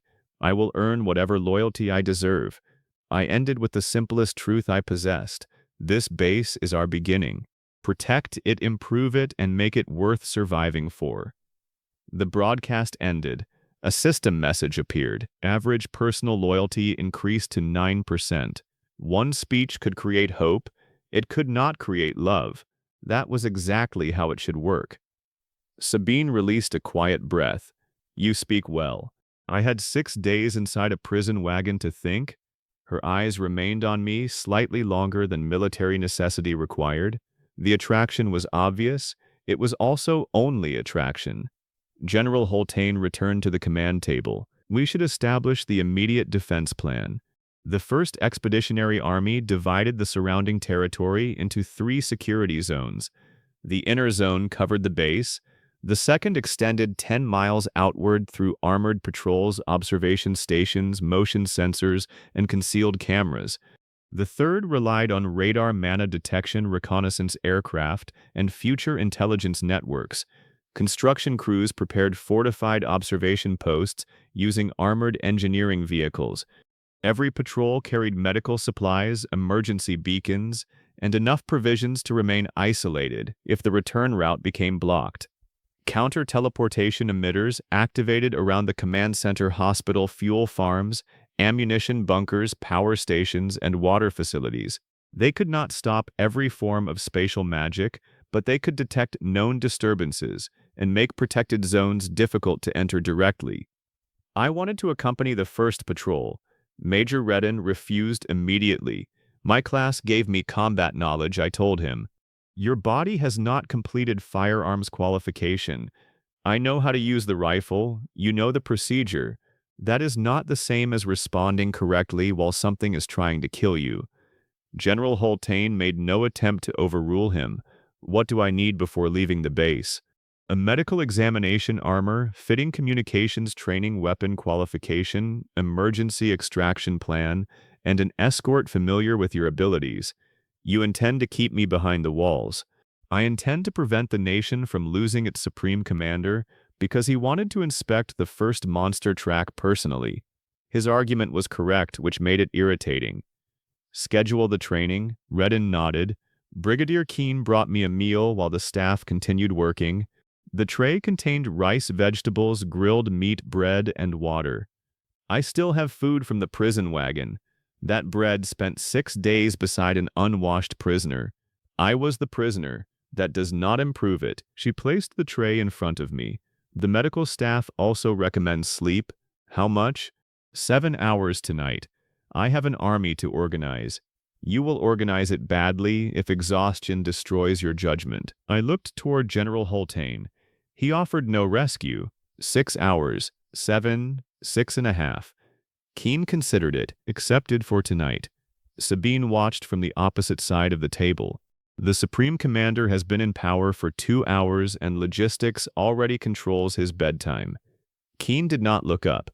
Aircraft also receive mandatory maintenance whether pilots approve or not. Sabine's smile weakened. That ended the discussion. I ate while reviewing the first reports. The kitchens needed to prepare more than 50,000 meals every day. 8 large mess halls operated on rotating schedules, so thousands of people did not crowd into one area. Smaller kitchens served hospitals' night shifts, isolated guards and crews unable to leave critical stations. Food waste was weighed.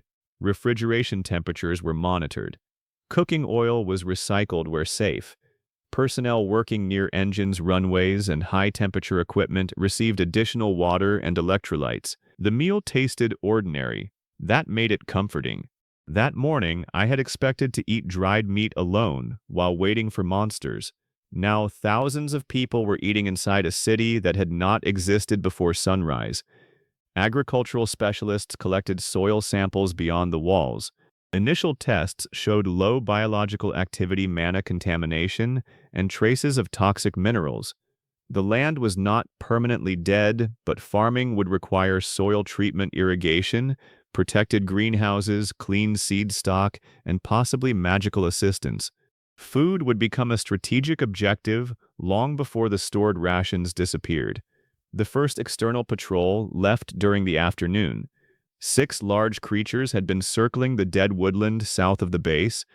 Thermal cameras showed bodies nearly as large as horses, black plates covering their backs, and heat leaking from their mouths. They resembled ash hounds, but they were larger than anything I had seen near the Royal Academy. Major Redden sent 2 armored vehicles with a reconnaissance squad.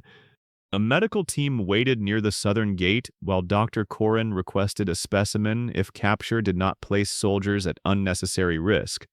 The vehicles found the creatures 3 miles from the perimeter. I watched through the operations display. The first monster charged and struck the lead vehicle hard enough to shift several tons of armored weight. The remote weapon fired a controlled burst. Rounds shattered part of the creature's shoulder armor. Dark blood sprayed across the ground and steamed in the cold air. The animal regained its feet, and continued moving on 3 legs. A second burst entered through the broken armor and destroyed its chest.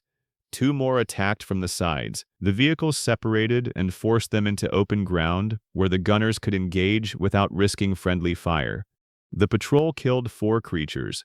1 was wounded in both rear legs. The final monster escaped south. The soldiers did not pursue blindly. They marked its route, secured the wounded specimen with vehicle-mounted cables, and returned without casualties. Dr. Konan examined the captured creature inside a reinforced research facility. I watched from behind armored glass after General Hultane approved the visit. The monster filled most of the containment chamber. Its black plates resembled volcanic stone, while heat distorted the air around its mouth. The research team used mechanical injectors to test sedatives from a distance. The first dose barely slowed it. The second reduced its movements. The third finally rendered it unconscious. 4 dead specimens lay on examination platforms nearby. The smell of blood entered through the airlock whenever personnel moved between rooms. Screens had never prepared me for that smell. Dr. Konan opened the chest of the first body. Beneath layers of muscle and bone, she found a dark red crystal embedded near the heart. The moment she removed it, the creature's body temperature began falling. The crystal remained hot. A system analysis appeared. Low-grade thermal monster core detected. Potential uses include power generation, thermal processing, fuel supplementation, incendiary systems, and industrial heating. Research required before integration. How much energy does it contain? I asked. We need several hours to measure it safely, Konan answered. It might power a small generator. It may do less. 1 core will not solve the fuel problem. Colonel Morn examined the armor plates. Can this improve vehicle protection? In its current form, no. It is hard but brittle. Processing may change that. Major Redden entered carrying a field report. The creature that escaped did not flee randomly. He displayed its route. The monster moved south, changed direction twice, and passed directly over several old ruins. It avoided our observation teams, he continued. That could be animal cunning, but there is another concern. Dr. Konan showed us the extracted core. Thin pulses of mana moved through it at irregular intervals. When the creature was injured, its core released a signal. We assumed it was a biological reaction. The living specimen produces the same pulse whenever it becomes distressed. Communication? Possibly. More like a warning or location signal. An intelligence officer contacted us through the wall display. Supreme Commander, the base deployment produced a large mana disturbance across the region. We have detected a second response beneath the southern ruins.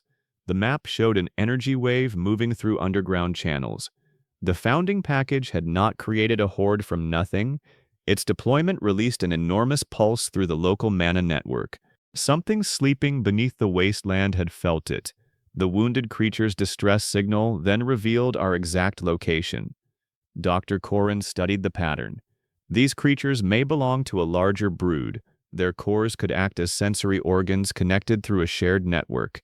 Major Redden pointed toward the escaped monster's route. It may be leading that network here. The base alarm activated before anyone could say more.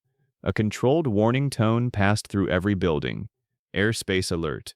All non-essential personnel move indoors. Flight crews report to assigned stations. Sabine's voice came over the command network. What do we have? Colonel Talden answered from the operations center. Multiple airborne contacts approaching from the southwest. Initial range 112 miles. Count uncertain. Speed? Variable. Faster than ordinary birds. Mana signatures increasing. Sabine was already moving toward the exit. She looked at me once. Permission to launch an identification flight. How many? 4 fighters. 8 more on immediate standby. Approved. Do not fire unless the contacts attack or enter the inner defensive zone. She saluted and left without another word. Her earlier interest disappeared beneath professional focus. I returned to the operations center with Hultane, Redenkeen, Koran, and Talden. The main display showed clusters of contacts moving toward the base. 12 became 27. 27 became 60. Some creatures flew close enough together to merge into single radar returns. Others climbed and descended rapidly, making the count unstable. Thermal observation eventually produced clearer images. Long wings moved through the clouds. Heat gathered inside several throats. The creatures were not true dragons, at least not according to Thalvaren's records. They resembled large wyverns and fire-breathing predators, although some were far larger than the rest. Ground sensors reported movement south of the base. Hundreds of monsters emerged from the ruins and dead woodland, then thousands. They did not travel like an organized human army. Different species collided, scattered, and attacked one another along the route. Yet all moved in the same direction because something stronger was forcing them forward. Mana sensors detected a massive presence beneath the southern ruins. Dr. Koran compared the pulse with the extracted monster core. The deployment awakened it. The escaped creature gave it our exact location. The intelligence staff assigned the unknown entity a temporary designation, Brood Sovereign. We had no idea what it looked like. We knew only that its mana signature extended beneath miles of ruined territory and that thousands of creatures responded to it. A second alert appeared on the northern display. Rimegate Fortress had begun closing its gates. Soldiers lined the battlements while observation mages turned every viewing device toward our base and the approaching horde. The fortress commander was not preparing to help us. He was preparing to watch. If the monsters destroyed us, Thalvaren would call the problem solved. If we survived, the kingdom would finally understand what it had exiled. General Hultane studied the tactical map. This is not a coordinated invasion in the conventional sense. The Brood Sovereign is forcing territorial creatures toward the mana disturbance, which means they will attack even if they normally hunt one another, Redden said. Brigadier Keen opened the readiness panel. We are operating with partial crews and incomplete inspections. Colonel Morn appeared on a separate screen from Armored Command. 120 tanks are inspected and combat ready. The other 20 crewed vehicles remain in maintenance checks. We use the 120, I said. The remaining crewed tanks stay where they are until engineering clears them. The reserve vehicles remain protected unless the perimeter collapses. Sabine's voice entered through the aviation channel. First interceptors airborne. Across the base, the 1st Expeditionary Army moved into its first battle. Air defense vehicles dispersed so that one attack could not destroy them together. Missile launchers raised beneath camouflage netting. Rapid-fire guns turned toward the southwest. Mechanics pulled reserve aircraft into hardened shelters and closed blast doors. Medical teams prepared trauma wards, surgical rooms, blood supplies, and ambulance routes. Fire crews moved near the runways, power stations, fuel farms, and ammunition storage. Construction vehicles positioned themselves to repair walls, clear wreckage, and restore damaged roads. Kitchen staff shut down exposed flames, but kept emergency meals ready for crews who might remain on duty through the night. Water and wastewater personnel stayed at their stations. 18,000 people would continue drinking, washing, and using toilets while monsters attacked the walls. If pumps failed or sewage flooded the living areas, the base could become uninhabitable without a single enemy entering it. The system displayed the latest estimate. Ground contacts, approximately 8,600 and increasing. Airborne contacts, approximately 180.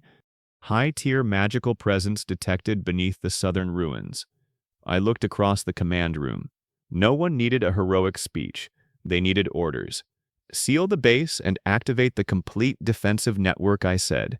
Protect the hospital command center ammunition bunkers, fuel storage, power generation, water plants, and sewage facilities. No aircraft launches without a confirmed mission. No unit pursues beyond support range. The orders moved through the network. Armored Command holds inside prepared positions until the ground force enters the engagement zones. Air defense confirms every target before firing. I do not want our own fighters crossing missile paths. Colonel Talden confirmed that air corridors had been separated. Medical teams prepare for mass casualties. Construction Command keeps recovery vehicles behind the first defensive line. If the outer wall is breached, units fall back by sector. Nobody becomes isolated trying to defend empty ground. General Hultane nodded as each branch acknowledged its orders. I added one final instruction.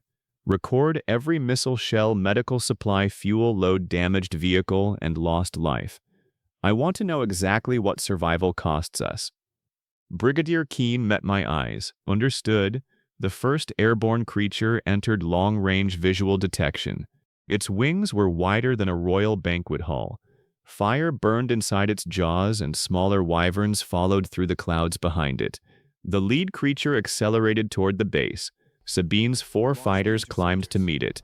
I placed both hands on the command table. Less than 1 day earlier, Thalvarin had thrown me into the wasteland because it believed monsters would finish what the court had started. Now, 18,000 people stood between me and that death. They were not replaceable summons. They were the first citizens of my nation, and every mistake I made would be paid for with their blood. The lead wyvern opened its jaws. Bring it down, I ordered. Chapter 3, The First Blood of My Nation. Bring it down, I ordered. Sabine's 4 fighters were already climbing when the lead wyvern opened its jaws. The creature remained more than 60 miles from Founding Base 1, but thermal sensors showed magical heat gathering behind its teeth. Its wings were wider than the largest banquet hall inside Thalvarin's palace, and every beat pushed enough air downward to tear open the clouds beneath it. Smaller wyverns followed in a loose, uneven swarm. They collided, changed altitude without warning, and snapped at anything flying too close. The brood sovereign had forced them toward the same destination, but it had not taught them discipline. Colonel Nearest Talden tracked the approaching contacts from the Integrated Air Defense Station. Friendly aircraft appeared in green on the tactical display, while the wyverns moved toward us as shifting red marks. Lead contact has crossed the outer engagement boundary, Talden reported. Flight 1 is cleared to fire. Sabine's voice reached the operations center without any trace of her earlier teasing. Flight 1 copies. Target locked. Her fighter remained several miles ahead of the other 3 and slightly above the wyvern's flight path. She did not race toward the creature as though this were a knight's duel. She maintained speed distance and enough altitude to turn away if the first attack failed. The wyvern possessed claws, natural armor, fire magic, and enough physical strength to tear through a stone tower. It had no understanding of a guided missile. A bright point separated from Sabine's aircraft and accelerated across the sky. The wyvern reacted only when the missile was almost upon it. Mana surged around its chest, forming a red barrier that curved over its scales. The missile struck. A white flash filled the display. Fragments tore through the creature's left wing, but the barrier absorbed most of the explosion. The wyvern rolled recovered and released a stream of fire toward empty air several miles behind Sabine's fighter. Magical barrier confirmed, Talden said. First strike caused structural damage without a kill. Sabine had already launched a second missile. The weapon approached from below, while the creature struggled to correct its damaged flight. Its barrier reappeared weaker and uneven. The second explosion shattered the shield. Armor, blood, and burning tissue burst from the wyvern's chest. One wing folded against its body as it dropped through the clouds. No one in the operations room celebrated. More than 170 airborne contacts remained. Sabine divided her flight into 2 pairs. The fighters stayed beyond the effective range of the monster's breath attacks and used shared targeting information to strike from different angles. The first 4 missiles killed 3 wyverns. The 4th target surrounded itself with a cloud of black mana moments before impact. The interference confused the weapon's final guidance, causing it to detonate behind the creature. The blast shredded part of its tail, but left the body intact.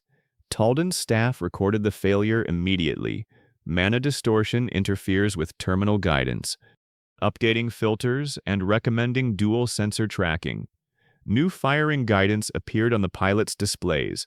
The system compared thermal shape radar movement and mana distortion instead of trusting a single method of tracking. We were learning from every shot. The wyverns were learning too. Larger creatures climbed above the formation, while smaller ones descended toward the ridges. Several released fire, lightning, or dark clouds in every direction, reacting to threats they could not see. Sabine did not chase the scattered targets. She turned her flight toward the base, drawing the most aggressive creatures behind her. Flight 1 returning through Corridor North, she reported, "I am not wasting fighter fuel chasing animals across half the wasteland." Brigadier Mora Keen glanced at the fuel display. "That may be the wisest thing Air Command says today." "I am always wise," Sabine replied. "You have fired 6 missiles? 7? Keen closed her eyes for a moment. The next missile struck a climbing wyvern before it could complete its barrier. The creature broke apart in the air, scattering scales and burning flesh through the swarm behind it. Sabine's fighters entered the protected corridor above the northern side of the base. Every friendly aircraft carried encrypted identification signals. The air defense network recognized them and automatically removed them from the engagement list. The pursuing creatures crossed the outer defensive boundary. Talden raised one hand. Long-range batteries fire by assigned sectors. Avoid duplicate engagements. Missile launchers hidden around the plateau opened almost together. White trails crossed the sky. Each battery had received a separate target. The network calculated speed, direction, altitude, magical activity, and the safest approach around our own fighters. Several wyverns generated barriers. Some survived the first blast with damaged wings or broken armor. Others vanished inside the explosions. One lost its head. Another had both wings torn from its body. A third burst open through the chest, spraying blood and burning organs across the smaller creatures behind it. The swarm scattered. Wyverns that climbed remained exposed to the longer-range batteries. Those that descended entered the range of shorter missiles and rapid-fire anti-aircraft guns. Our defenses did not depend on a single perfect weapon. Every surviving monster was pushed into another engagement layer.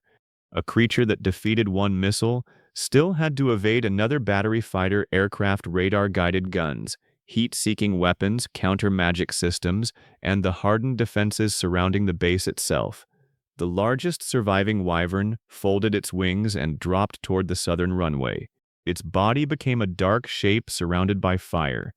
Target descending below safe missile range, Talden reported. Gun battery 4 engaging. An armored cannon turned beneath its protective housing. The weapon opened fire. The sound reached the command center several seconds later, as a deep mechanical roar. A stream of shells crossed the descending creature's path. The first impacts shattered its magical barrier. The following rounds tore through its chest, neck, and wing roots. The corpse continued falling through momentum alone. Construction crews had already evacuated the predicted impact zone. The body struck outside the perimeter wall and plowed through hundreds of feet of dead ground before its skull shattered against a low stone ridge. The air battle appeared effortless when viewed through colored marks on a tactical display. The ammunition report showed the real cost. We had fired 12 advanced missiles in less than 3 minutes. Every one of them required materials and factories we did not yet possess. Use guns against smaller targets whenever range and angle allow, I ordered. Reserve advanced missiles for large threats, barrier users, and anything approaching critical infrastructure. Talden confirmed the change. The smaller wyverns entered cannon range. Automatic guns fired in controlled bursts. Fragmentation ammunition broke apart clusters of lighter creatures, while armor-piercing rounds targeted thicker scales. Several wyverns descended behind ridges using terrain to block the main radar network. Passive sound sensors and thermal cameras continued tracking them. Sabine kept the attack helicopters behind the northern mountains, sending slower aircraft into a sky filled with unknown predators. Before we understood their magic would have risked crews without gaining anything the ground defenses could not already provide. One wyvern reached the outer wall. It landed on Tower 7 and crushed the upper platform beneath its claws. Steel folded under its weight as the creature lowered its head toward the personnel trapped inside. The neighboring tower's remote weapon opened fire. Heavy rounds struck the wyvern's side at close range. Its ribs broke apart and the creature collapsed across the damaged structure. Most of the guard team escaped through the lower emergency passage before the tower failed, but the final collapse sealed 3 soldiers inside the upper section. Tower 7 down, an operator reported. 5 personnel recovered, 3 trapped. Rescue crews cannot approach until the sector is secure. I looked toward General Taryn Hultane. Keep the site marked. We recover them the moment the air threat moves away. He nodded and passed the order to Construction Command. Another report arrived before I could ask anything else. Ground horde entering outer observation range. The southern tactical display expanded. Thousands of creatures moved through the wasteland. They did not resemble a single army. Ashhounds ran beside horned reptiles, plated beasts, long-limbed predators, and creatures that moved beneath the soil with only ridged backs visible above the surface. The brood sovereign had forced them in the same direction without making them allies. Larger monsters trampled smaller ones. Packs fought while advancing. Several stopped to feed on the fallen until another pulse of mana drove them forward. Their disorder made them unpredictable. Their numbers made them dangerous. General Hultane had divided the southern defenses into 3 prepared sectors. Tanks waited behind reinforced earthworks instead of lining the entire wall in one exposed row. 36 occupied the first firing positions. 40 remained behind them as a mobile reserve. The rest protected the eastern and western approaches or remained near critical infrastructure. We did not need every available tank firing toward the same patch of ground. We needed enough force in the right place, with reserves ready when the enemy changed direction. Engineering teams had used the terrain to shape the battlefield. Broad ditches, reinforced barriers, and partially collapsed trenches created channels that led toward open engagement zones. The obstacles would not hold large monsters forever. They would slow the front ranks, compress the horde, and prevent thousands of creatures from reaching the wall at once. The first monsters reached the outer ditch. Smaller animals fell into it and were crushed by those behind them. Larger beasts climbed over the bodies. A powerful mana pulse passed beneath the battlefield. Every creature accelerated. Armored Command hold fire until the leading elements crossed the final marker I ordered. Colonel Jarek Morn answered from his command vehicle. They are already inside effective range. They are not inside our best engagement range. A short pause followed. Understood. He wanted to fire. He also understood why waiting mattered. The first plated beast passed the final marker. Engage. 36 tank guns fired in controlled sequence. The command building trembled from the pressure. Explosions tore through the leading monsters. One creature lost the front half of its body. Another rolled backward through the horde with several legs still moving. Machine guns and remote wall weapons opened on smaller targets. The horde continued forward.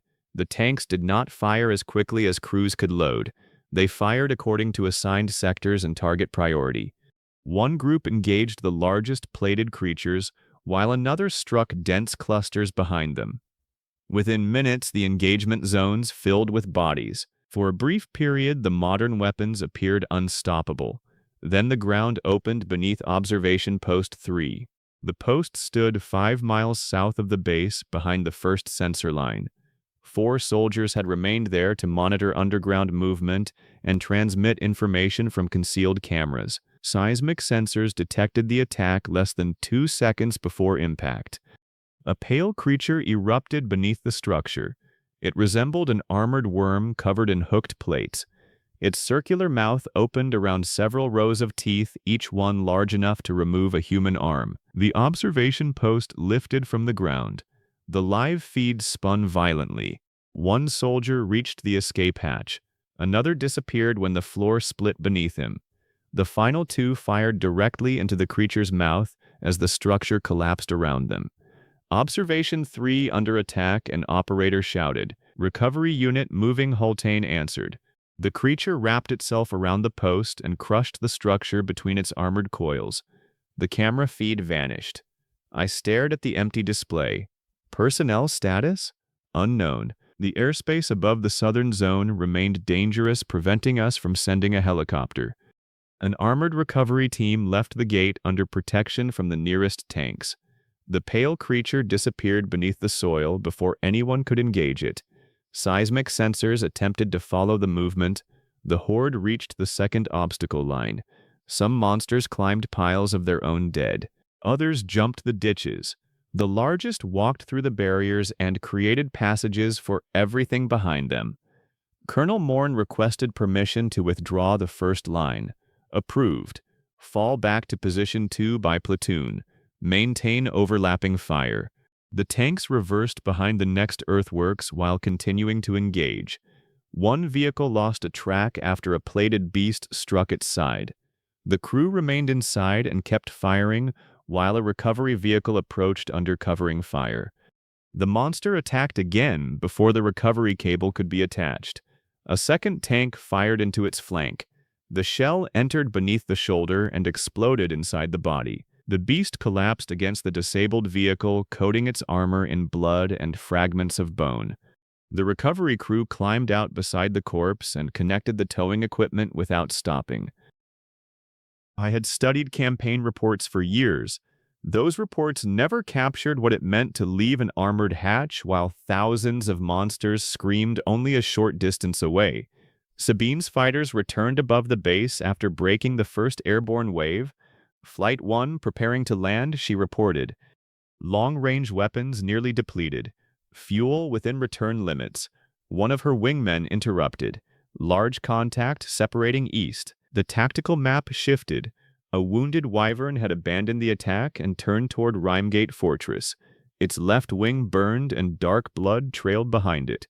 The creature had probably chosen the nearest large concentration of living targets after failing to reach our base. Rhymegate's warning bells rang again. Soldiers scattered along the battlements while several mages raised defensive barriers.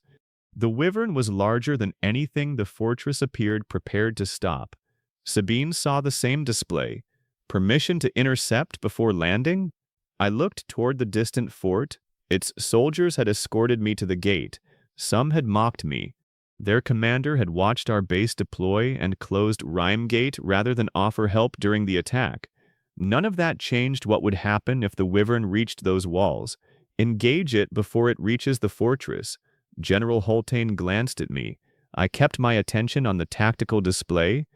We are not allowing hundreds of soldiers to burn because their rulers betrayed me. Sabine accelerated east. The wounded wyvern crossed into Thalvarin's territory. A fire spell rose from the fortress and struck its chest. The magical attack barely slowed it. The creature opened its jaws toward the battlements. Sabine approached from behind at several times its speed. Her last long-range missile launched. The weapon struck the base of the wyvern's neck. The explosion removed its head and part of the upper spine before it could release the fire gathering inside its throat. The body fell outside Rhymegate's wall, close enough to cover the gatehouse in dirt and blood. Sabine climbed above the fortress. For several seconds, her fighter passed directly over the battlements where Thalvarin's soldiers had watched my exile.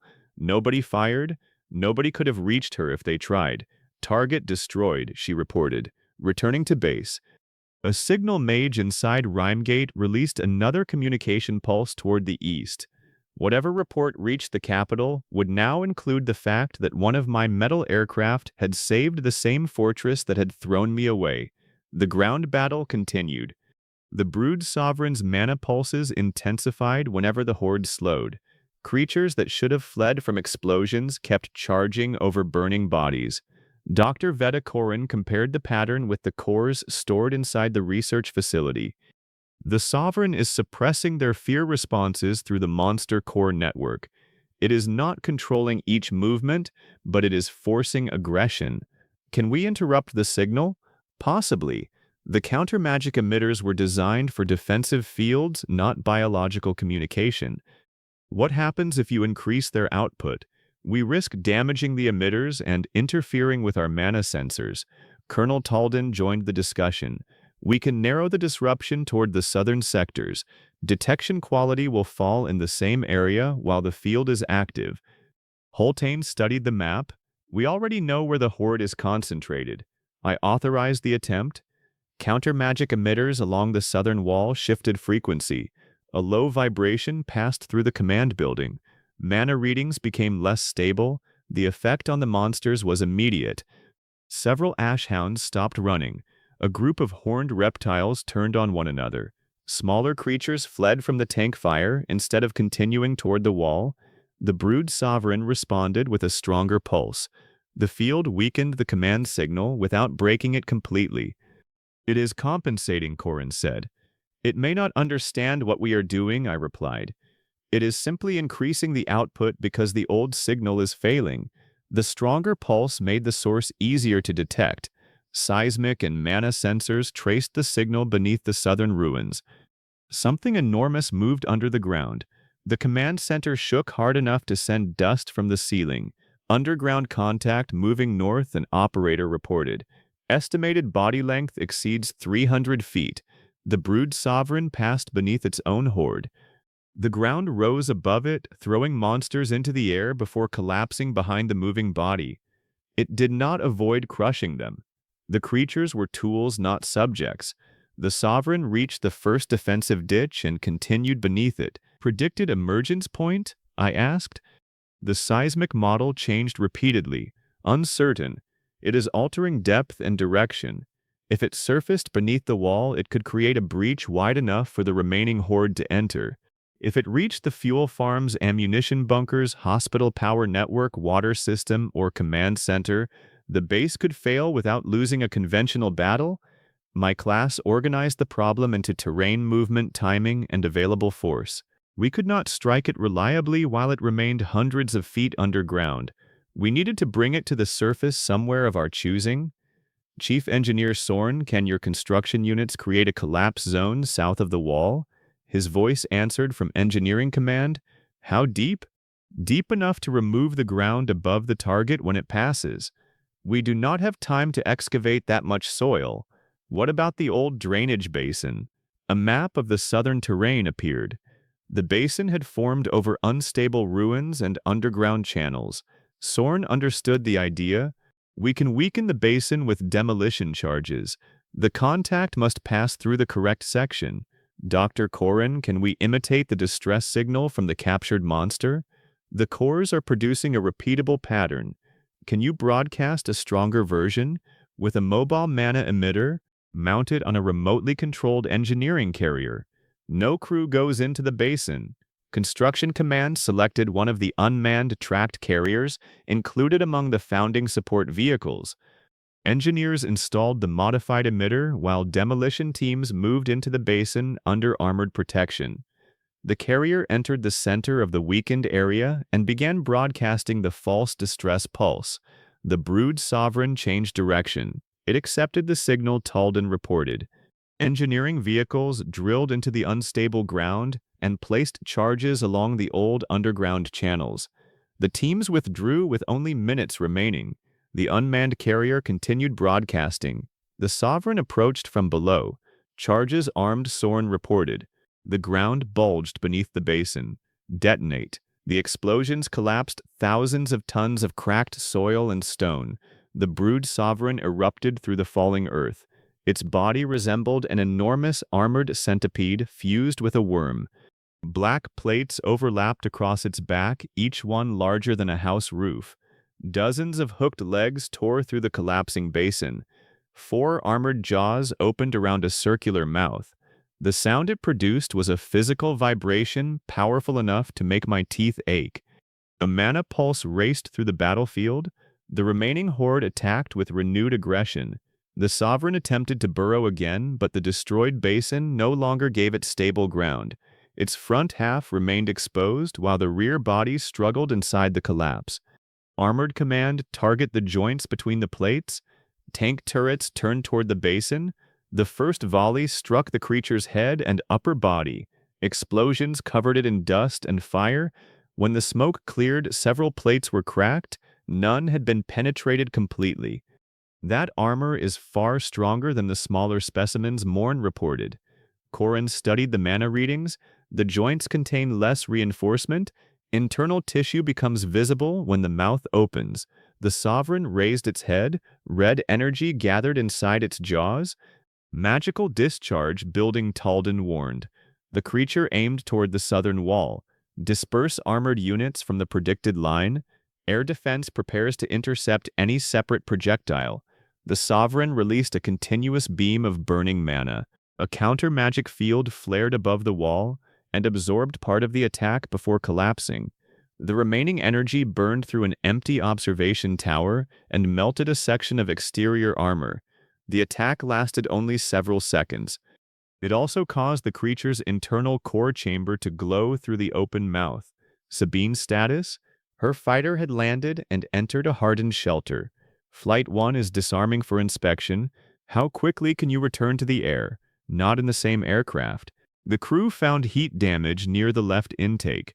That was the correct answer, even though I needed a weapon in the sky. Standby aircraft? Fighter 12 is armed and cleared. A reserve pilot was assigned. Transfer command to it if air operations approves. General Holtain checked the readiness panel.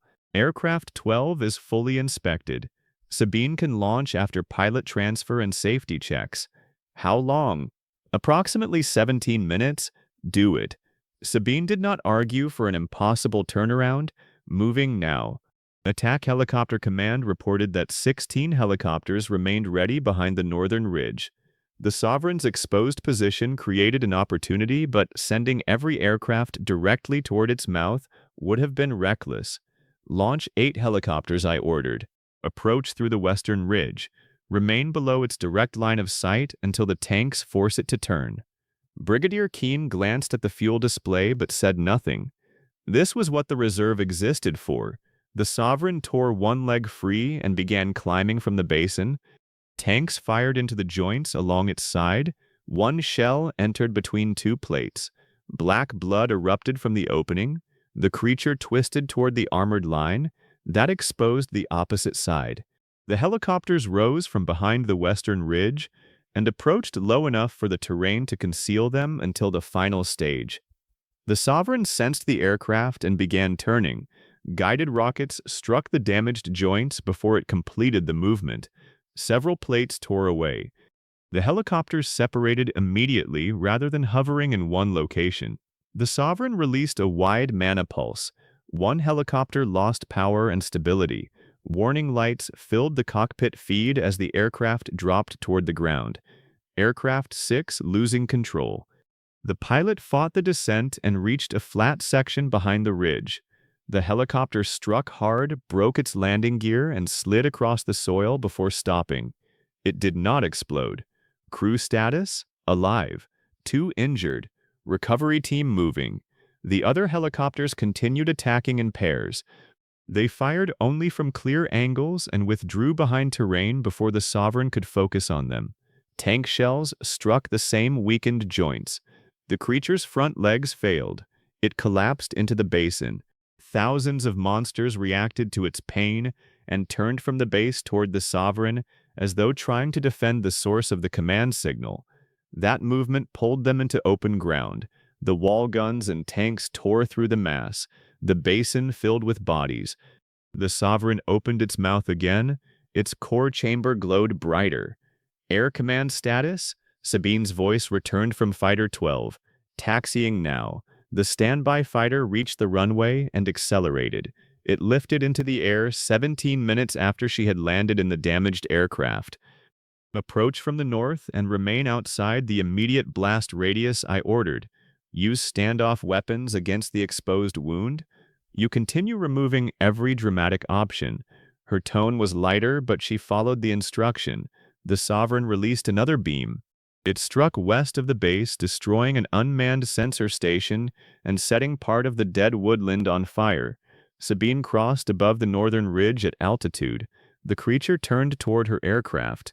That movement exposed its damaged side to the tank line. Armored command fire. The tanks fired in sequence.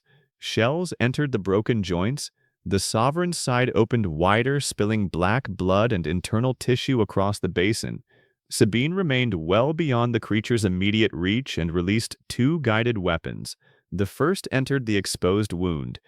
The second struck the inner edge of the open mouth. Both detonated inside the body. The Sovereign convulsed. Its head slammed into the ground and the mana signal became chaotic. Across the battlefield, monsters stopped, fled, or attacked whatever stood nearest. "It is losing control of the brood," Konan reported. The creature remained alive. Its core continued burning inside the ruptured body. I studied the exposed chamber and the firing positions.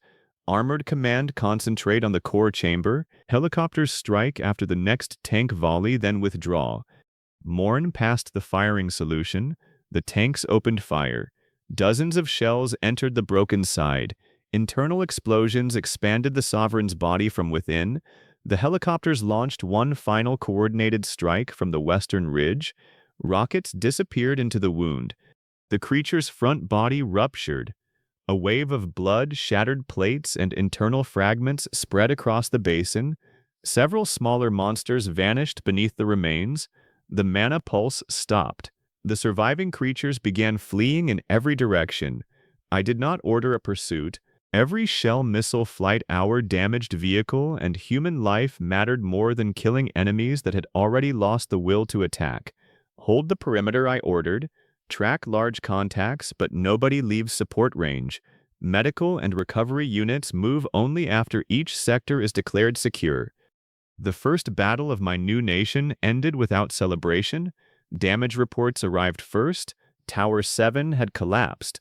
2 outer observation posts were destroyed.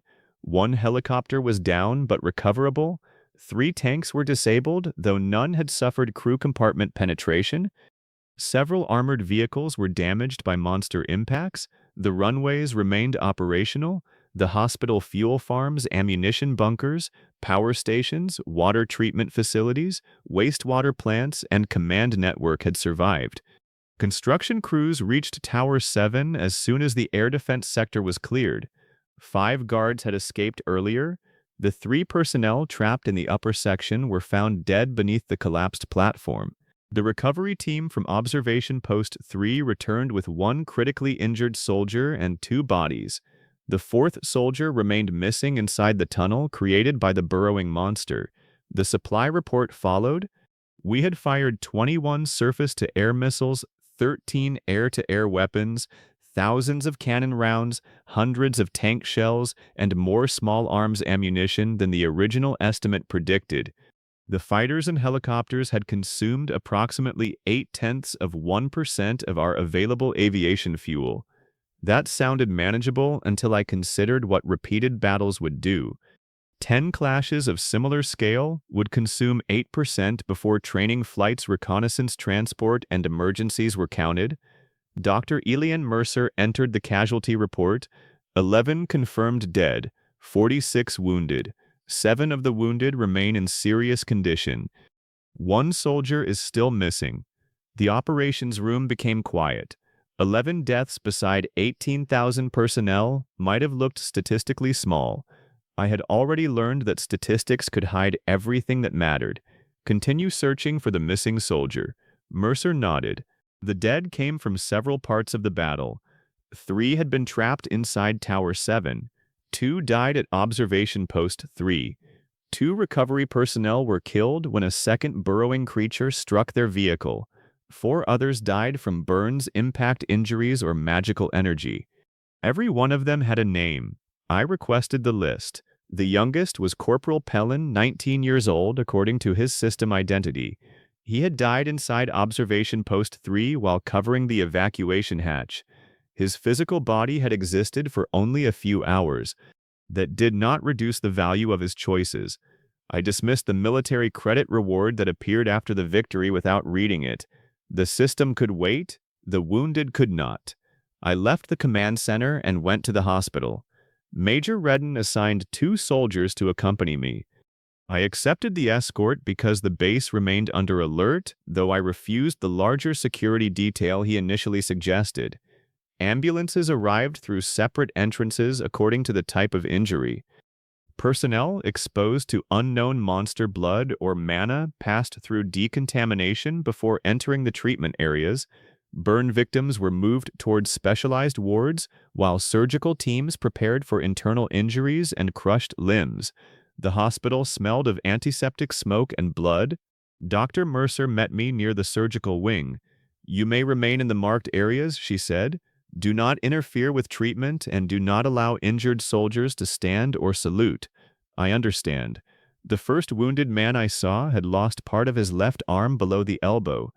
His uniform had been cut away and dark bruising covered his chest. He recognized me and tried to raise his remaining hand. I stopped him. "Save your strength. Supreme Commander, the tank crew made it back." "I know." His eyes closed with relief. The survival of his crew mattered more to him than the missing arm. I continued through the ward. One pilot from the downed helicopter had a fractured leg and burns along her neck. Her weapons officer had suffered spinal damage, though the surgical team believed treatment and rehabilitation could preserve most movement. The soldier recovered from Observation Post 3 remained unconscious in intensive care. The burrowing creature had crushed part of his chest and broken both legs. His identification tag rested beside the bed. I read the name and committed it to memory. The soldiers already knew the system prevented them from deliberately betraying me. I wanted them to learn something the system could not guarantee. Their supreme commander would know who paid for his decisions. Sabine entered the medical wing after completing the transfer report and post-flight examination. Her hair was damp with sweat.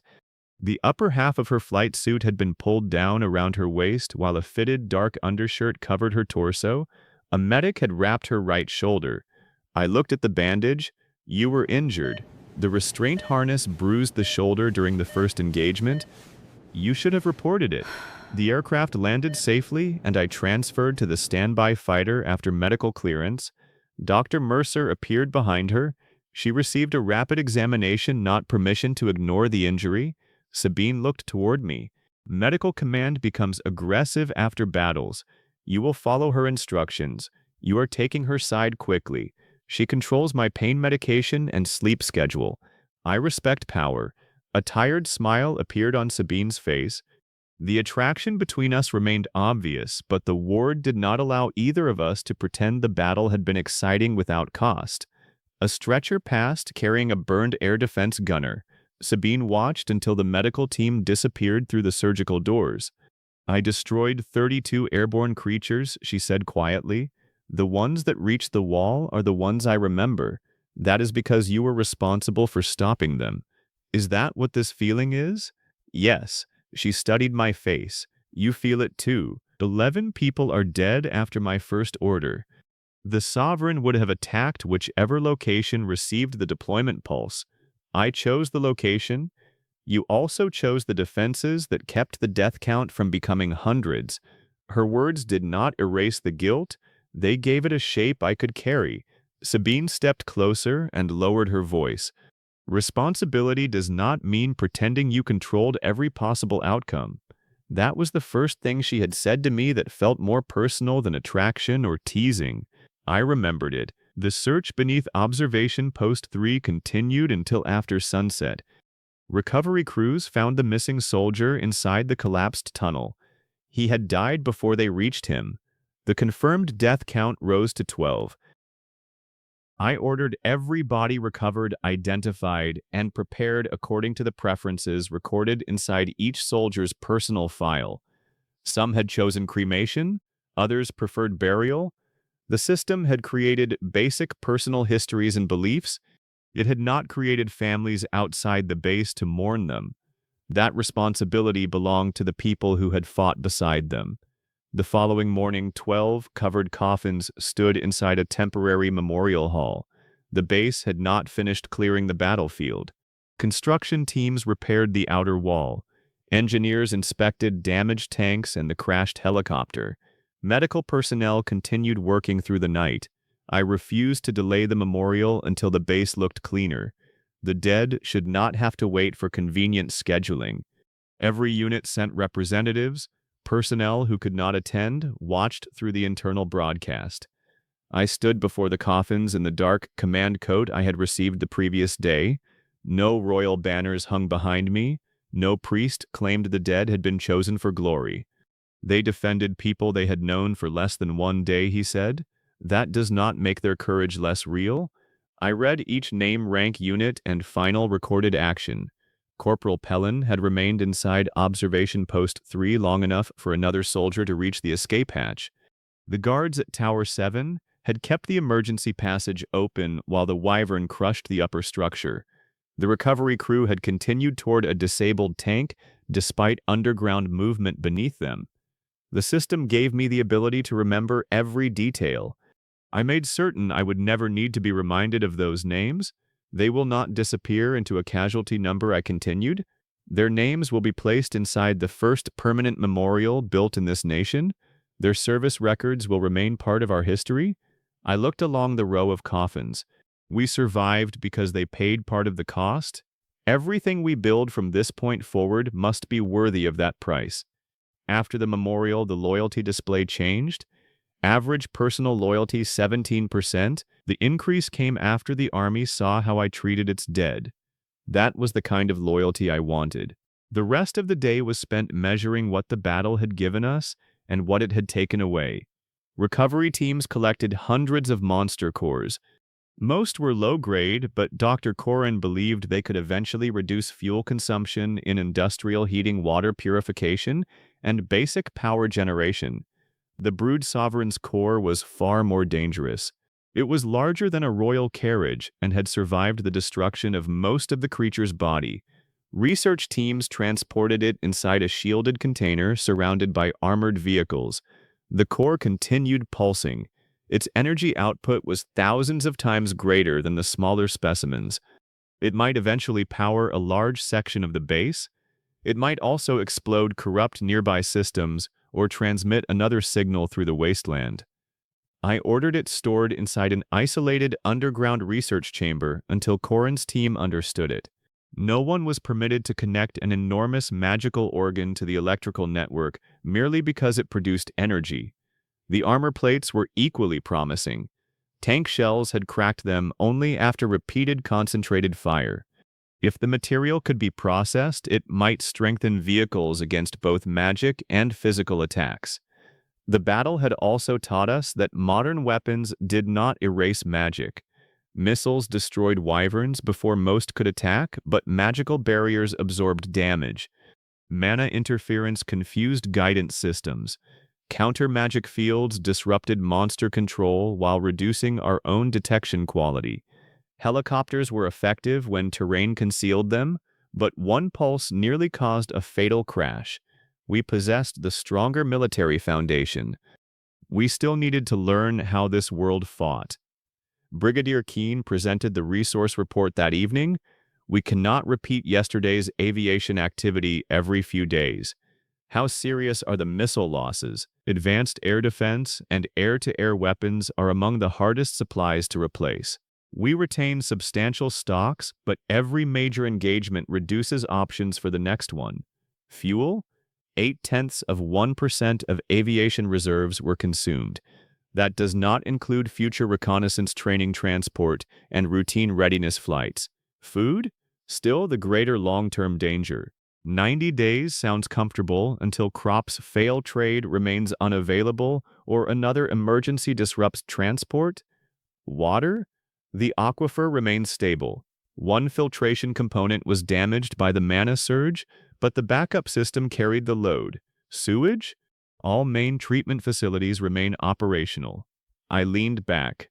At least the monsters failed to defeat the toilets. Keene looked at me over the top of her tablet. If that becomes the official victory announcement, I will resign. You cannot betray me. Resignation is not betrayal. I considered the weakness in the loyalty rules.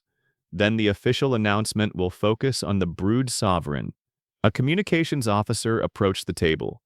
Supreme Commander Rhymegate Fortress is attempting direct magical contact. The fortress had remained behind its walls during the battle. Now that the monsters were dead, its commander had apparently rediscovered diplomacy. What method are they using? Long-range projection magic directed toward the northern perimeter. Communications Command can receive it inside Shielded Chamber 2.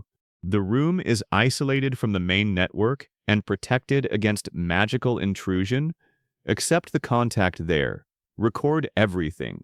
No connection to critical systems. Shielded Chamber 2 contained no direct access to the operational network. A separate generator, passive sensors, and counter-magic barriers isolated it from the rest of the command building. A translucent image appeared above the central table after the receiving team stabilized the spell. The projection showed a Thalvaran officer wearing border armor. I recognized him as the commander who had refused to meet me during my final night at Rhymegate. He looked pale. Prince Konan, he began. I remained seated. That title no longer applies here. His jaw tightened. Konan Marcellin, by authority of the crown, you are ordered to explain the fortress unknown army, flying weapons, and magical disturbances that appeared beyond Thalvaran's western border. Only a day earlier his soldiers had thrown me into the wasteland with a knife and several days of food. Now he demanded an explanation as though my survival violated royal law. You reported my exile completed, I said. Everything that happened afterward occurred outside your kingdom. The crown maintains security authority over threats near its borders. Then the crown should control the monsters that nearly destroyed your fortress. His expression shifted. He knew one of my fighters had saved Rhymegate. The flying weapon crossed Thalvaran's border without permission. It killed the wyvern, preparing to burn your soldiers. You violated sovereign airspace. I can instruct Wing Commander Sabine to ignore the next creature heading toward you. The commander hesitated. Sabine stood near the back of the chamber with her bandaged shoulder and made no effort to hide her approval. The crown will send an inspection delegation, he said. No, you do not possess the authority to refuse.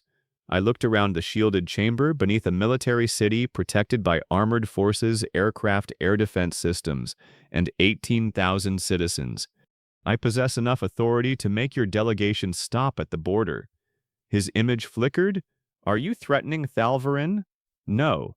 I am explaining the border your kingdom created when it exiled me. Your soldiers remain on your side. Mine remain on mine. Peaceful messengers may approach after receiving permission. Armed troops, spies, mages, and inspectors entering without consent will be detained. The officer stared at me. Men accustomed to automatic obedience often heard refusal as rebellion. You were sentenced as a traitor. I was sentenced because the king feared investigating his biological son. You will not speak of Crown Prince Mavrin that way. He forged a letter ordering 8,000 soldiers from a garrison containing fewer than 3,300. I will speak of his competence however I please. Sabine covered a laugh. The fortress commander's face darkened. The king will hear of this. I expected him to hear about the 4 runways first. I ordered the communication team to terminate the projection. General Holtain waited until every trace of the spell disappeared. That response will provoke the crown. Mavrin prepared to kill me before this base existed. Politeness will not make him peaceful. No, Holtain agreed. But the border commander may hesitate before attempting something foolish without direct orders. An intelligence alert appeared before he finished. Long-range sensors detected movement east of Rhymegate. A military column was approaching the fortress from inside Thalvaran. The force included cavalry supply wagons, court mages, and several hundred royal soldiers. It remained more than a day away. The kingdom's first official response was already moving. A second contact appeared far to the southwest. Several hundred people traveled through the wasteland on foot and in damaged wagons. They moved slowly with children and injured adults mixed among the column. Reconnaissance staff traced their path back toward a settlement near the southern ruins. The Brood Sovereign's awakening had driven monsters through the area before the main horde reached us. The settlement's outer defenses had collapsed, forcing the survivors to flee north. They were not wandering toward our base by coincidence. They were following the distant lights, aircraft, and explosions because our walls were the only sign of organized protection left in the region. Several monster packs followed them. Major Redden enlarged the nearest thermal feed. They will not survive the night without help. Brigadier Keene opened the supply report. Accepting them means food, water, housing, medical treatment, disease, screening security checks, and protection from possible infiltrators. General Holtain looked toward me. Thalvarin was sending soldiers to investigate my power. The wasteland was sending people who needed that power to survive. A system notification appeared. Civilian population opportunity detected. Military sovereignty cannot develop into a permanent nation without citizens, families, labor law, and settlement. I watched exhausted adults pull damaged wagons while children struggled to keep pace beside them. The monsters were getting closer. Prepare a rescue force, I ordered. Chapter 4, The First Citizens Prepare a Rescue Force, I ordered. The southwest display showed hundreds of people struggling through the wasteland while 3 separate monster packs closed around them. Their wagons had broken axles, torn covers, and wheels held together with rope. Some adults carried children, others supported wounded relatives who could barely keep moving. They were more than 20 miles from Founding Base 1. At their current pace, the nearest monsters would reach them within 40 minutes. Major Thomas Redden enlarged the reconnaissance image. Most of the information came from long-range thermal stations, but Air Command had also sent one fighter carrying a reconnaissance pod to circle at high altitude. It remained far enough away to avoid frightening the refugees or drawing the monsters toward them. We count between 600 and 650 survivors, Redden said. The covered wagons make the exact number uncertain. 57 monsters are approaching from the northeast. Another pack of 32 is moving through a western ravine. The larger southern group has stopped around a carcass, but it may resume movement. Brigadier Maura Keene opened the transport roster. The founding support inventory includes protected passenger trucks intended for evacuations and troop movement. 18 trucks can carry 22 civilians each under emergency seating. 20 armored carriers can take 12 civilians each while retaining security teams. Ambulances and mobile treatment vehicles will carry critical patients. That gives us enough capacity, I said. For the people, yes. Not for every wagon, chest tool, and animal they are trying to save. People first. Personal belongings second. Tools, records, medicine, and seed grain receive priority after that. Keene adjusted the convoy manifest. 20 armored carriers, 18 protected passenger trucks, 6 ambulances, 2 mobile treatment vehicles, 4 engineering vehicles, 2 recovery vehicles, and cargo transport for essential property. General Taryn Holtain added 4 tanks to the escort. 2 would lead the convoy, and 2 would guard the rear. They were not there to intimidate exhausted civilians. They were there because the Brood Sovereign's death had not cleared the entire wasteland. Redden requested 2 special operations teams and a reinforced infantry company. Security personnel would establish a perimeter before medical staff began loading anyone. I approved the ground force and turned toward Air Command. Wing Commander Sabine Korda stood beside the aviation display with her injured shoulder secured under a support brace. Dr. Eliane Mercer had forbidden her from flying until the swelling improved. Sabine had objected for nearly 10 minutes.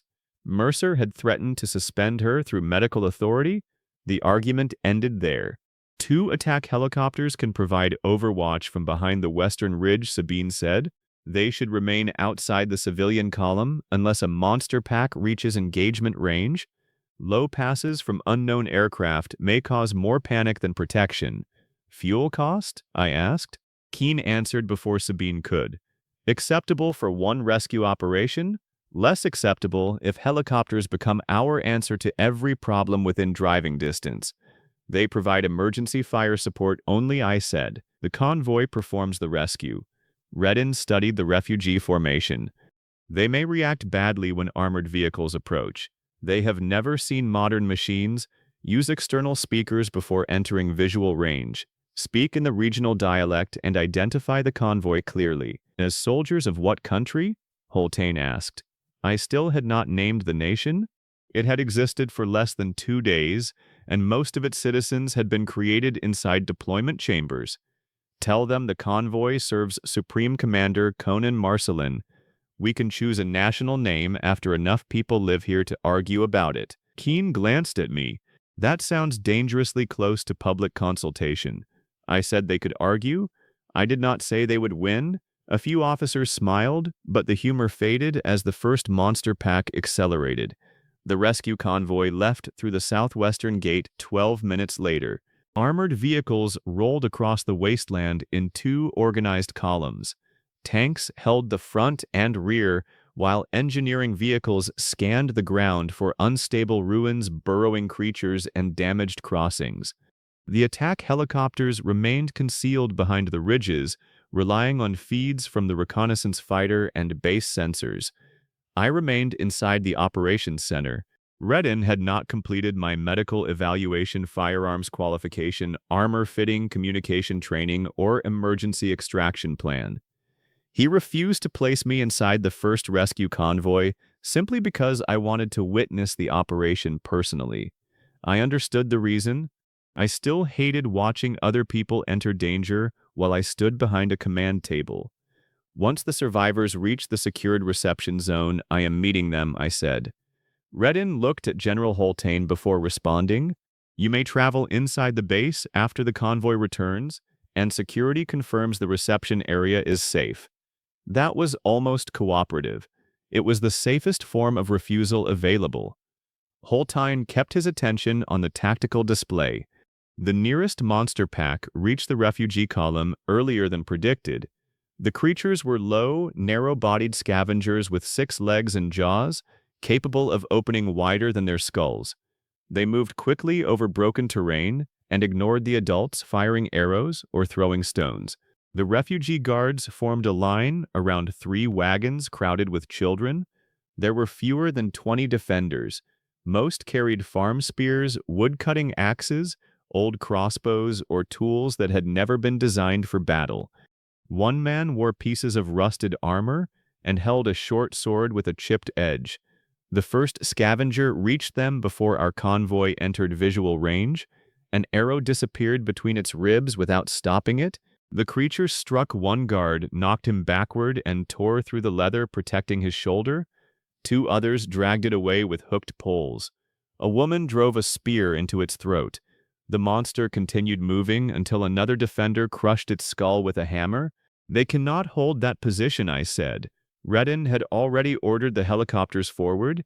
The first aircraft rose over the western ridge and accelerated toward the refugees.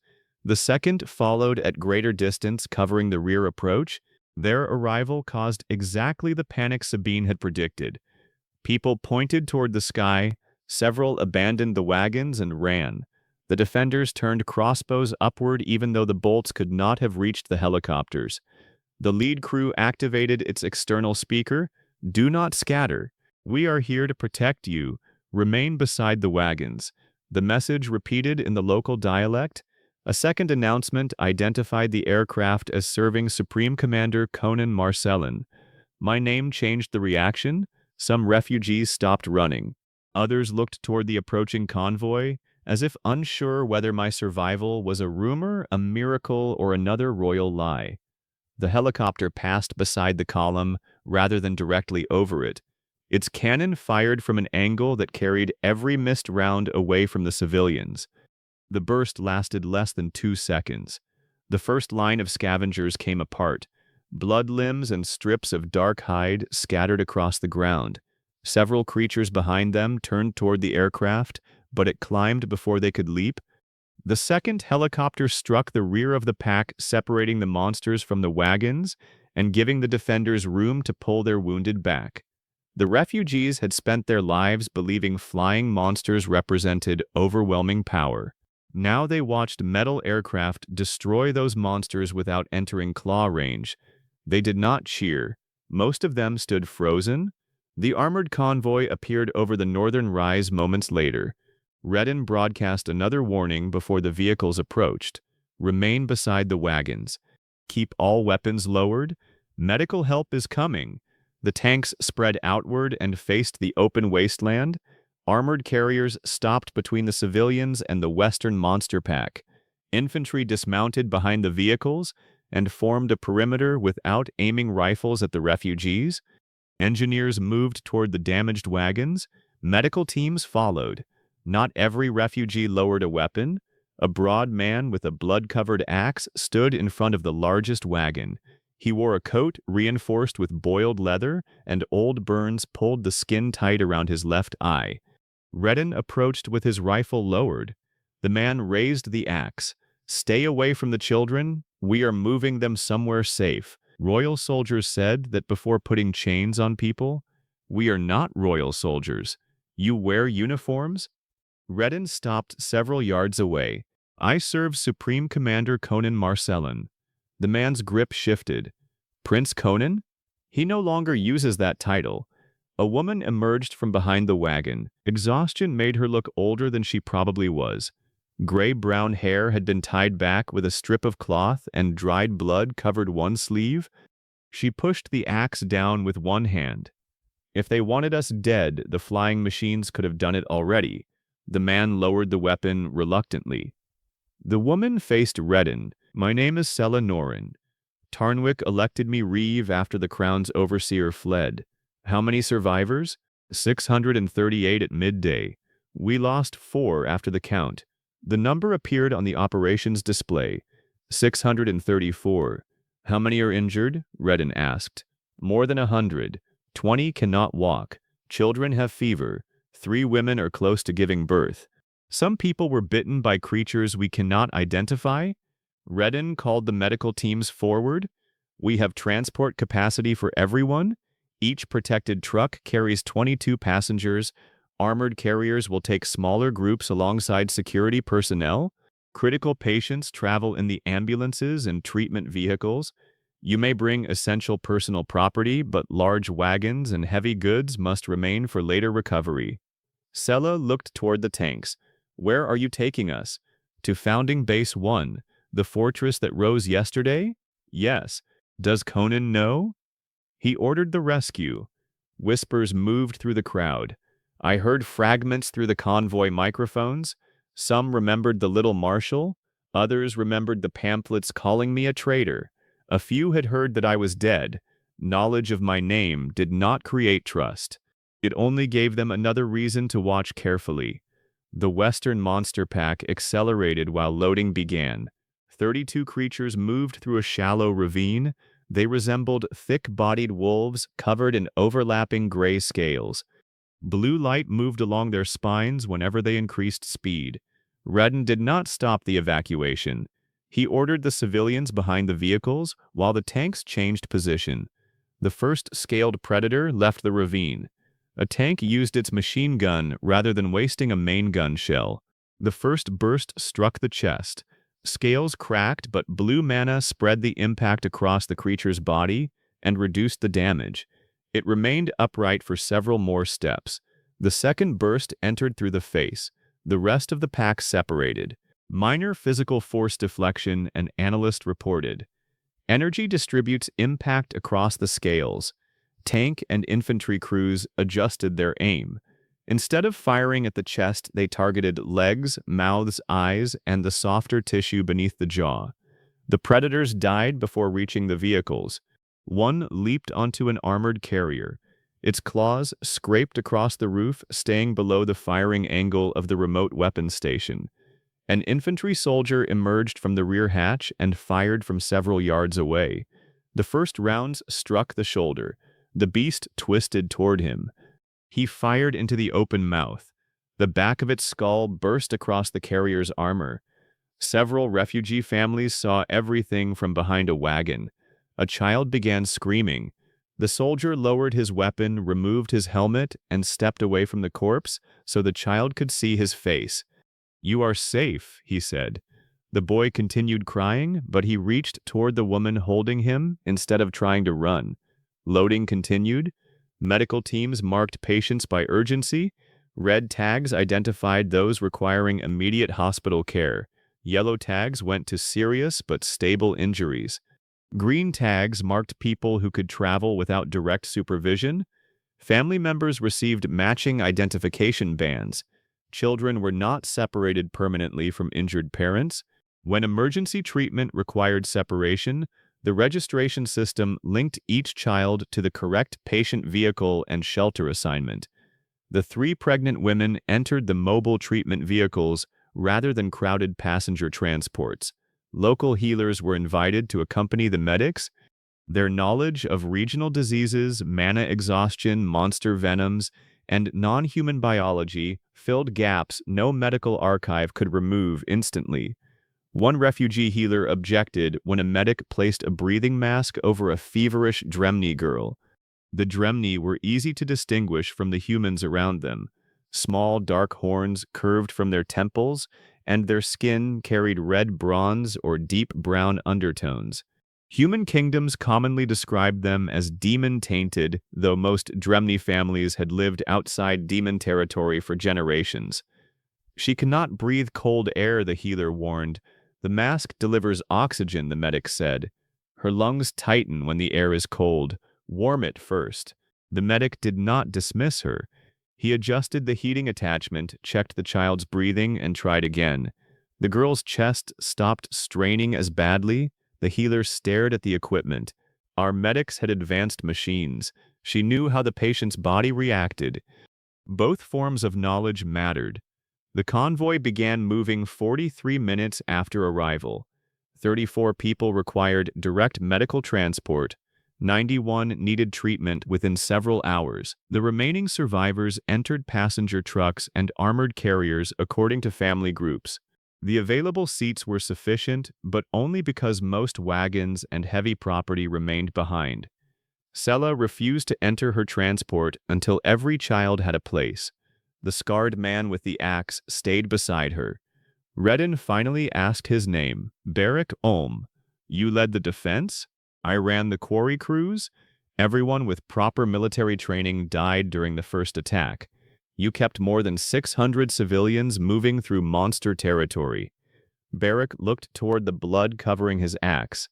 I kept some of them moving. Redden did not offer him an empty compliment. He assigned Barak a seat inside the lead civilian carrier where he could see the rest of the convoy. Engineers tagged the abandoned wagons for recovery and loaded several sealed containers Sela refused to leave behind. They held seed grain settlement records, medicine mining tools, and samples from Tarnwick's lower tunnels. The southern monster pack resumed moving before the convoy departed. It contained more than 100 creatures. We did not hold the rescue force in place to destroy them. The helicopters struck the front of the pack while the convoy withdrew. Tanks protected the rear and fired only when monsters entered engagement range. No unit pursued beyond the evacuation route. The mission was to rescue civilians, not turn every retreat into another battle. While the convoy returned, Construction Command prepared the civilian reception zone east of the main residential blocks. The founding construction inventory included prefabricated emergency housing modules designed for displaced populations and future recruits. It held enough modules for approximately 2,000 people. Construction crews assembled part of that reserve into rows of family shelters, communal housing, toilet blocks, showers, field kitchens, registration offices, and medical screening rooms. The modules were not free or renewable. Once the emergency stock was exhausted, new housing would require local timber, stone, metal, concrete substitutes, labor, and manufacturing. Each completed shelter included beds, heating, ventilation, electric lighting, and lockable storage. Family groups received private units whenever space allowed. Single adults could choose smaller shared quarters rather than being separated randomly. The reception zone remained inside the protected base, but away from ammunition storage, aircraft operations, fuel farms, command facilities, and military barracks. Separate toilet and shower blocks connected to the main wastewater network. Water stations, laundry facilities, rubbish collection, a temporary schoolroom, and a civilian security office were placed beside the housing. Medical Command established an intake clinic between the reception zone and the main hospital. People in Thalvarin feared the word quarantine because royal quarantines often meant guards locking a village gate and waiting to see who survived. Our screening area had clean beds, heated rooms, showers, food, toilets, doctors' communication with relatives, and actual treatment. It also had armed security. Compassion did not require us to ignore disease curses, hidden parasites, magical tracking marks, spies, or monsters concealed inside cargo. Every arriving person would receive medical and security screening before entering permanent civilian housing. Keene updated the supply projections. 634 civilians increased daily food consumption by approximately 1,900 meals. That is less than 4% above the current requirement. Healthy combat personnel and displaced civilians do not consume identical supplies. We have children, elderly people, pregnant women, infected wounds, and severe malnutrition. Medical diets and recovery rations will increase the cost. How much does this reduce the 90-day supply? Not enough to create an immediate crisis. The real concern is what follows. Once word spreads, more people may come. You are assuming we will accept them. I am assuming you will not close the gate while monsters eat children outside. She had learned that quickly. Prepare population models for 1,000, 5,000, and 10,000 civilians. Keene looked at me over her tablet. That is how emergency shelters become cities. Then calculate where the second sewage plant goes. The system reacted. Civilian settlement planning conditions partially fulfilled. Population thresholds may unlock civic administration, education, recruitment, agriculture, and industrial expansion. The convoy appeared on the southwest road before sunset. I traveled to the reception zone inside an armored command vehicle after Redden confirmed that the route and interior perimeter were secure. 2 security personnel accompanied us, while another vehicle followed at a distance. You are still not cleared for field deployment, Redden reminded me. I am traveling inside my own base. You are also the only person recognized as Supreme Commander by the system. Are you going to repeat that whenever I leave the command center? Until you behave as though it matters. Military ambulances entered the reception zone first. Medical teams moved critical patients toward the intake clinic and hospital. The passenger trucks followed. People stared through the windows at the perimeter walls, radar towers, aircraft shelters, paved roads, electric lights, hospitals, and enormous hangars. Several children pressed their faces against the glass. A fighter returning from the reconnaissance mission crossed overhead. Half the passengers inside one truck ducked. The aircraft was not threatening them, but they had no reason to understand that. Keep non-essential low-altitude traffic away from the civilian zone, I said. Redden passed the instruction to air operations. The first civilians stepped onto the reception road. Some touched the pavement as though confirming it was real. Others remained inside until soldiers opened the doors and explained each stage of the process. Signs appeared in the regional language and several common dialects. Medical screening, family registration, food and water, temporary housing, missing person reports. Each family received a numbered packet linking names, medical records, belongings, housing assignments, and missing relatives. It was not a debt contract. It was a way to stop people from disappearing inside a system larger than anything they had experienced. Security officers asked civilians to declare weapons. Weapons were inspected, tagged, and stored rather than confiscated permanently. Work knives could be returned after screening. Swords, crossbows, spears, and combat axes remained secured until their owners left the base or entered an approved training program. Barrack refused to surrender his axe at first. It kept children alive. It will be returned after inspection, the security officer said. What if it is not? You receive a written record and file a complaint with civil reception. Barrack stared at him. You have a place for complaints? We created one this afternoon. That sounds suspicious. The officer printed a receipt containing Barrack's name, the weapon description, storage number, condition, and return rules. Barrack read it twice. Then he surrendered the axe. Medical teams found 12 dangerous wound infections, 6 suspected magical parasites, and 3 cases of severe dehydration complicated by mana exhaustion. One man concealed a monster bite because he feared being abandoned. The wound contained clusters of black eggs. Parasite specialists isolated him immediately. Several refugees panicked when the treatment room doors closed. Dr. Mercer came to the hall and explained that the patient was being treated, not executed. The eggs were removed before they hatched. The man survived. An old woman carried a curse mark that released a weak location signal through mana. She did not know it existed. A slaver group or debt collector had probably placed it years earlier. Counter-magic personnel sealed the mark before anything followed it. Security interviews identified 4 adults whose names or travel histories did not match Tarnwick's records. 2 were debt fugitives who had used false identities to hide from royal collectors. 1 had deserted a border labor unit after an officer killed his brother. The 4th carried a metal token marked with an unfamiliar demonic crest. The token had transmitted twice after entering our territory. Intelligence isolated the man and the object without treating every refugee as a suspect.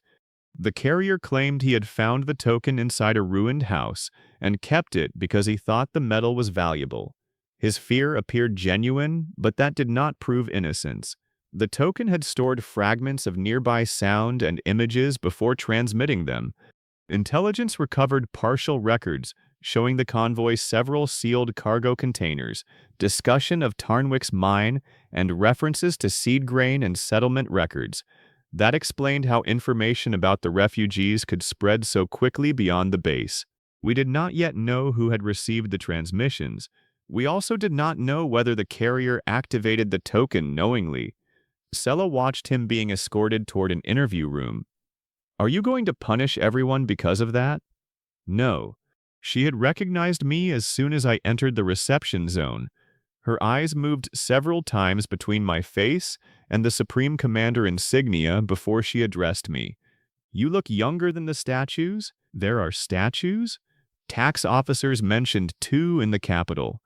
"I hope the sculptors made me taller." She was too tired to laugh. "Royal officers used to say you were the only prince who read frontier reports," she said. "Then they told us you planned to overthrow the king. They lied. I suspected that after your soldiers arrived before theirs." She looked across the reception zone. Humans in Dremni waited in the same registration lines. Medical priority depended on injury, not race or wealth. "You are allowing the horned families inside the walls?" "They fled with everyone else." The Crown Overseer kept them outside Tarnwick's inner fence. He said they attracted demons. Did they? No. They accepted lower wages because the law gave them fewer choices. That sounded more believable than superstition. A Dremni family entered the housing office. The father had lost 2 fingers. The mother carried a sleeping infant while 2 older children held her coat. "No one will be separated because of race," I said. "Medical restrictions depend on symptoms and exposure. Security restrictions require evidence." Sella watched me for several seconds. "What is the price?" "Temporary protection does not require permanent loyalty. Anyone may apply for citizenship after screening and an explanation of the laws.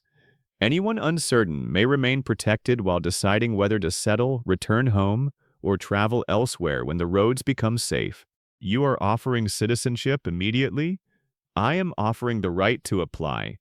I would distrust 600 exhausted people if all of them swore lifelong loyalty after 1 meal." Her expression changed slightly. Hope appeared to frighten her more than soldiers did. Barrack approached after completing registration. Without his axe, he looked less like a militia commander and more like an exhausted quarry worker. "Reeve, they found the missing Varn family in Transport 12. Sella released a breath. "All of them?" "All 5. She closed her eyes briefly before turning back to me. "We lost 311 people when Tarnwick fell. Some may still be hiding in the mine tunnels. Why did the settlement collapse so quickly? The Crown withdrew half the garrison 6 weeks ago. They said soldiers were needed for calamity preparations. Did the remaining force evacuate civilians? The overseer took the mounted guards and left before sunrise. Barrack's burned eye narrowed. He ordered the quarry crews to keep loading carts until the last moment. When the southern ruins began shaking, he took the tax chests and every healthy horse. Mavrin's kingdom had abandoned them and still expected ownership over whatever survived. What did Tarnwick produce? Stone, low-grade iron, and fireglass cella said. Most labor came from prisoners and debt workers. The crown cared more about the deepest tunnel. What was inside it? She looked toward Barrack. He hesitated. Black liquid seeped through the lower walls, thick, poisonous, and difficult to ignite. Royal mages collected small amounts for alchemy. The fumes made workers sick. Did it float on water? Yes. Would it burn after heating? Barrack's expression sharpened. You know what it is? I may know what it could become. The fuel refinery blueprint had remained incomplete because we lacked suitable feedstock. A black liquid that floated on water, released dangerous fumes, and ignited after heating, resembled crude oil in several ways, though mana contamination might change its behavior completely. Did you bring a sample? Sella pointed toward the sealed containers, recovered from the wagons. The mine recorder insisted we keep one jar. He believed the crown would accuse us of theft if anyone survived. Send it to Dr. Konan under hazardous material precautions. Redden relayed the order. The sample entered a sealed laboratory case inside a thick ceramic jar. Black liquid moved slowly behind the viewing window. My system reacted before the scientists opened it. Potential strategic resource detected. Preliminary classification hydrocarbon like mana feedstock. Possible applications include refined vehicle fuel, aviation fuel, blending lubricants, industrial chemicals, explosives, synthetic materials, and magical energy conversion. Full analysis required. A second notification followed. Fuel refinery blueprint compatibility condition partially fulfilled. The rescued civilians had brought us more than population. They had brought evidence of a resource capable of extending the army's survival. Dr. Vita Koran refused to celebrate. The liquid may contain corrosive mana compounds.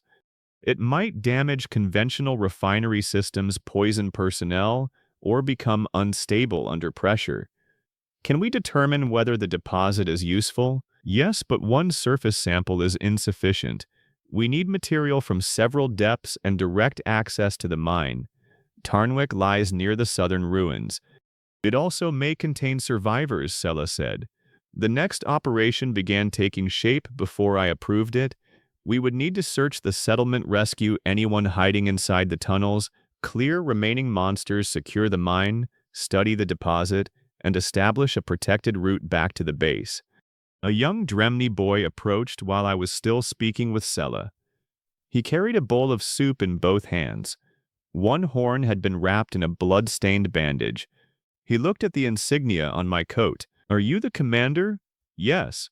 Of all the metal monsters? They prefer being called vehicles. He considered that seriously. Are they alive? No. Your soldiers are. Yes. The boy looked towards Sabine, who had entered the reception area in a clean utility uniform, her injured shoulder still limited one arm. Is she your wife? I nearly inhaled at the wrong moment. Sabine answered before I recovered. Not officially. The child accepted this and returned to his family. I looked at her. Not officially? You told the army personal loyalty had to be earned. I assumed other applications also required review. You have known me for 2 days. I evaluate quickly. This is not a fighter intercept. Then I will allow more time. She walked away before I found a useful answer. Redden watched her leave. Do you require assistance, Supreme Commander? No. You appeared to be under pressure. I preferred the Brood Sovereign. He almost smiled.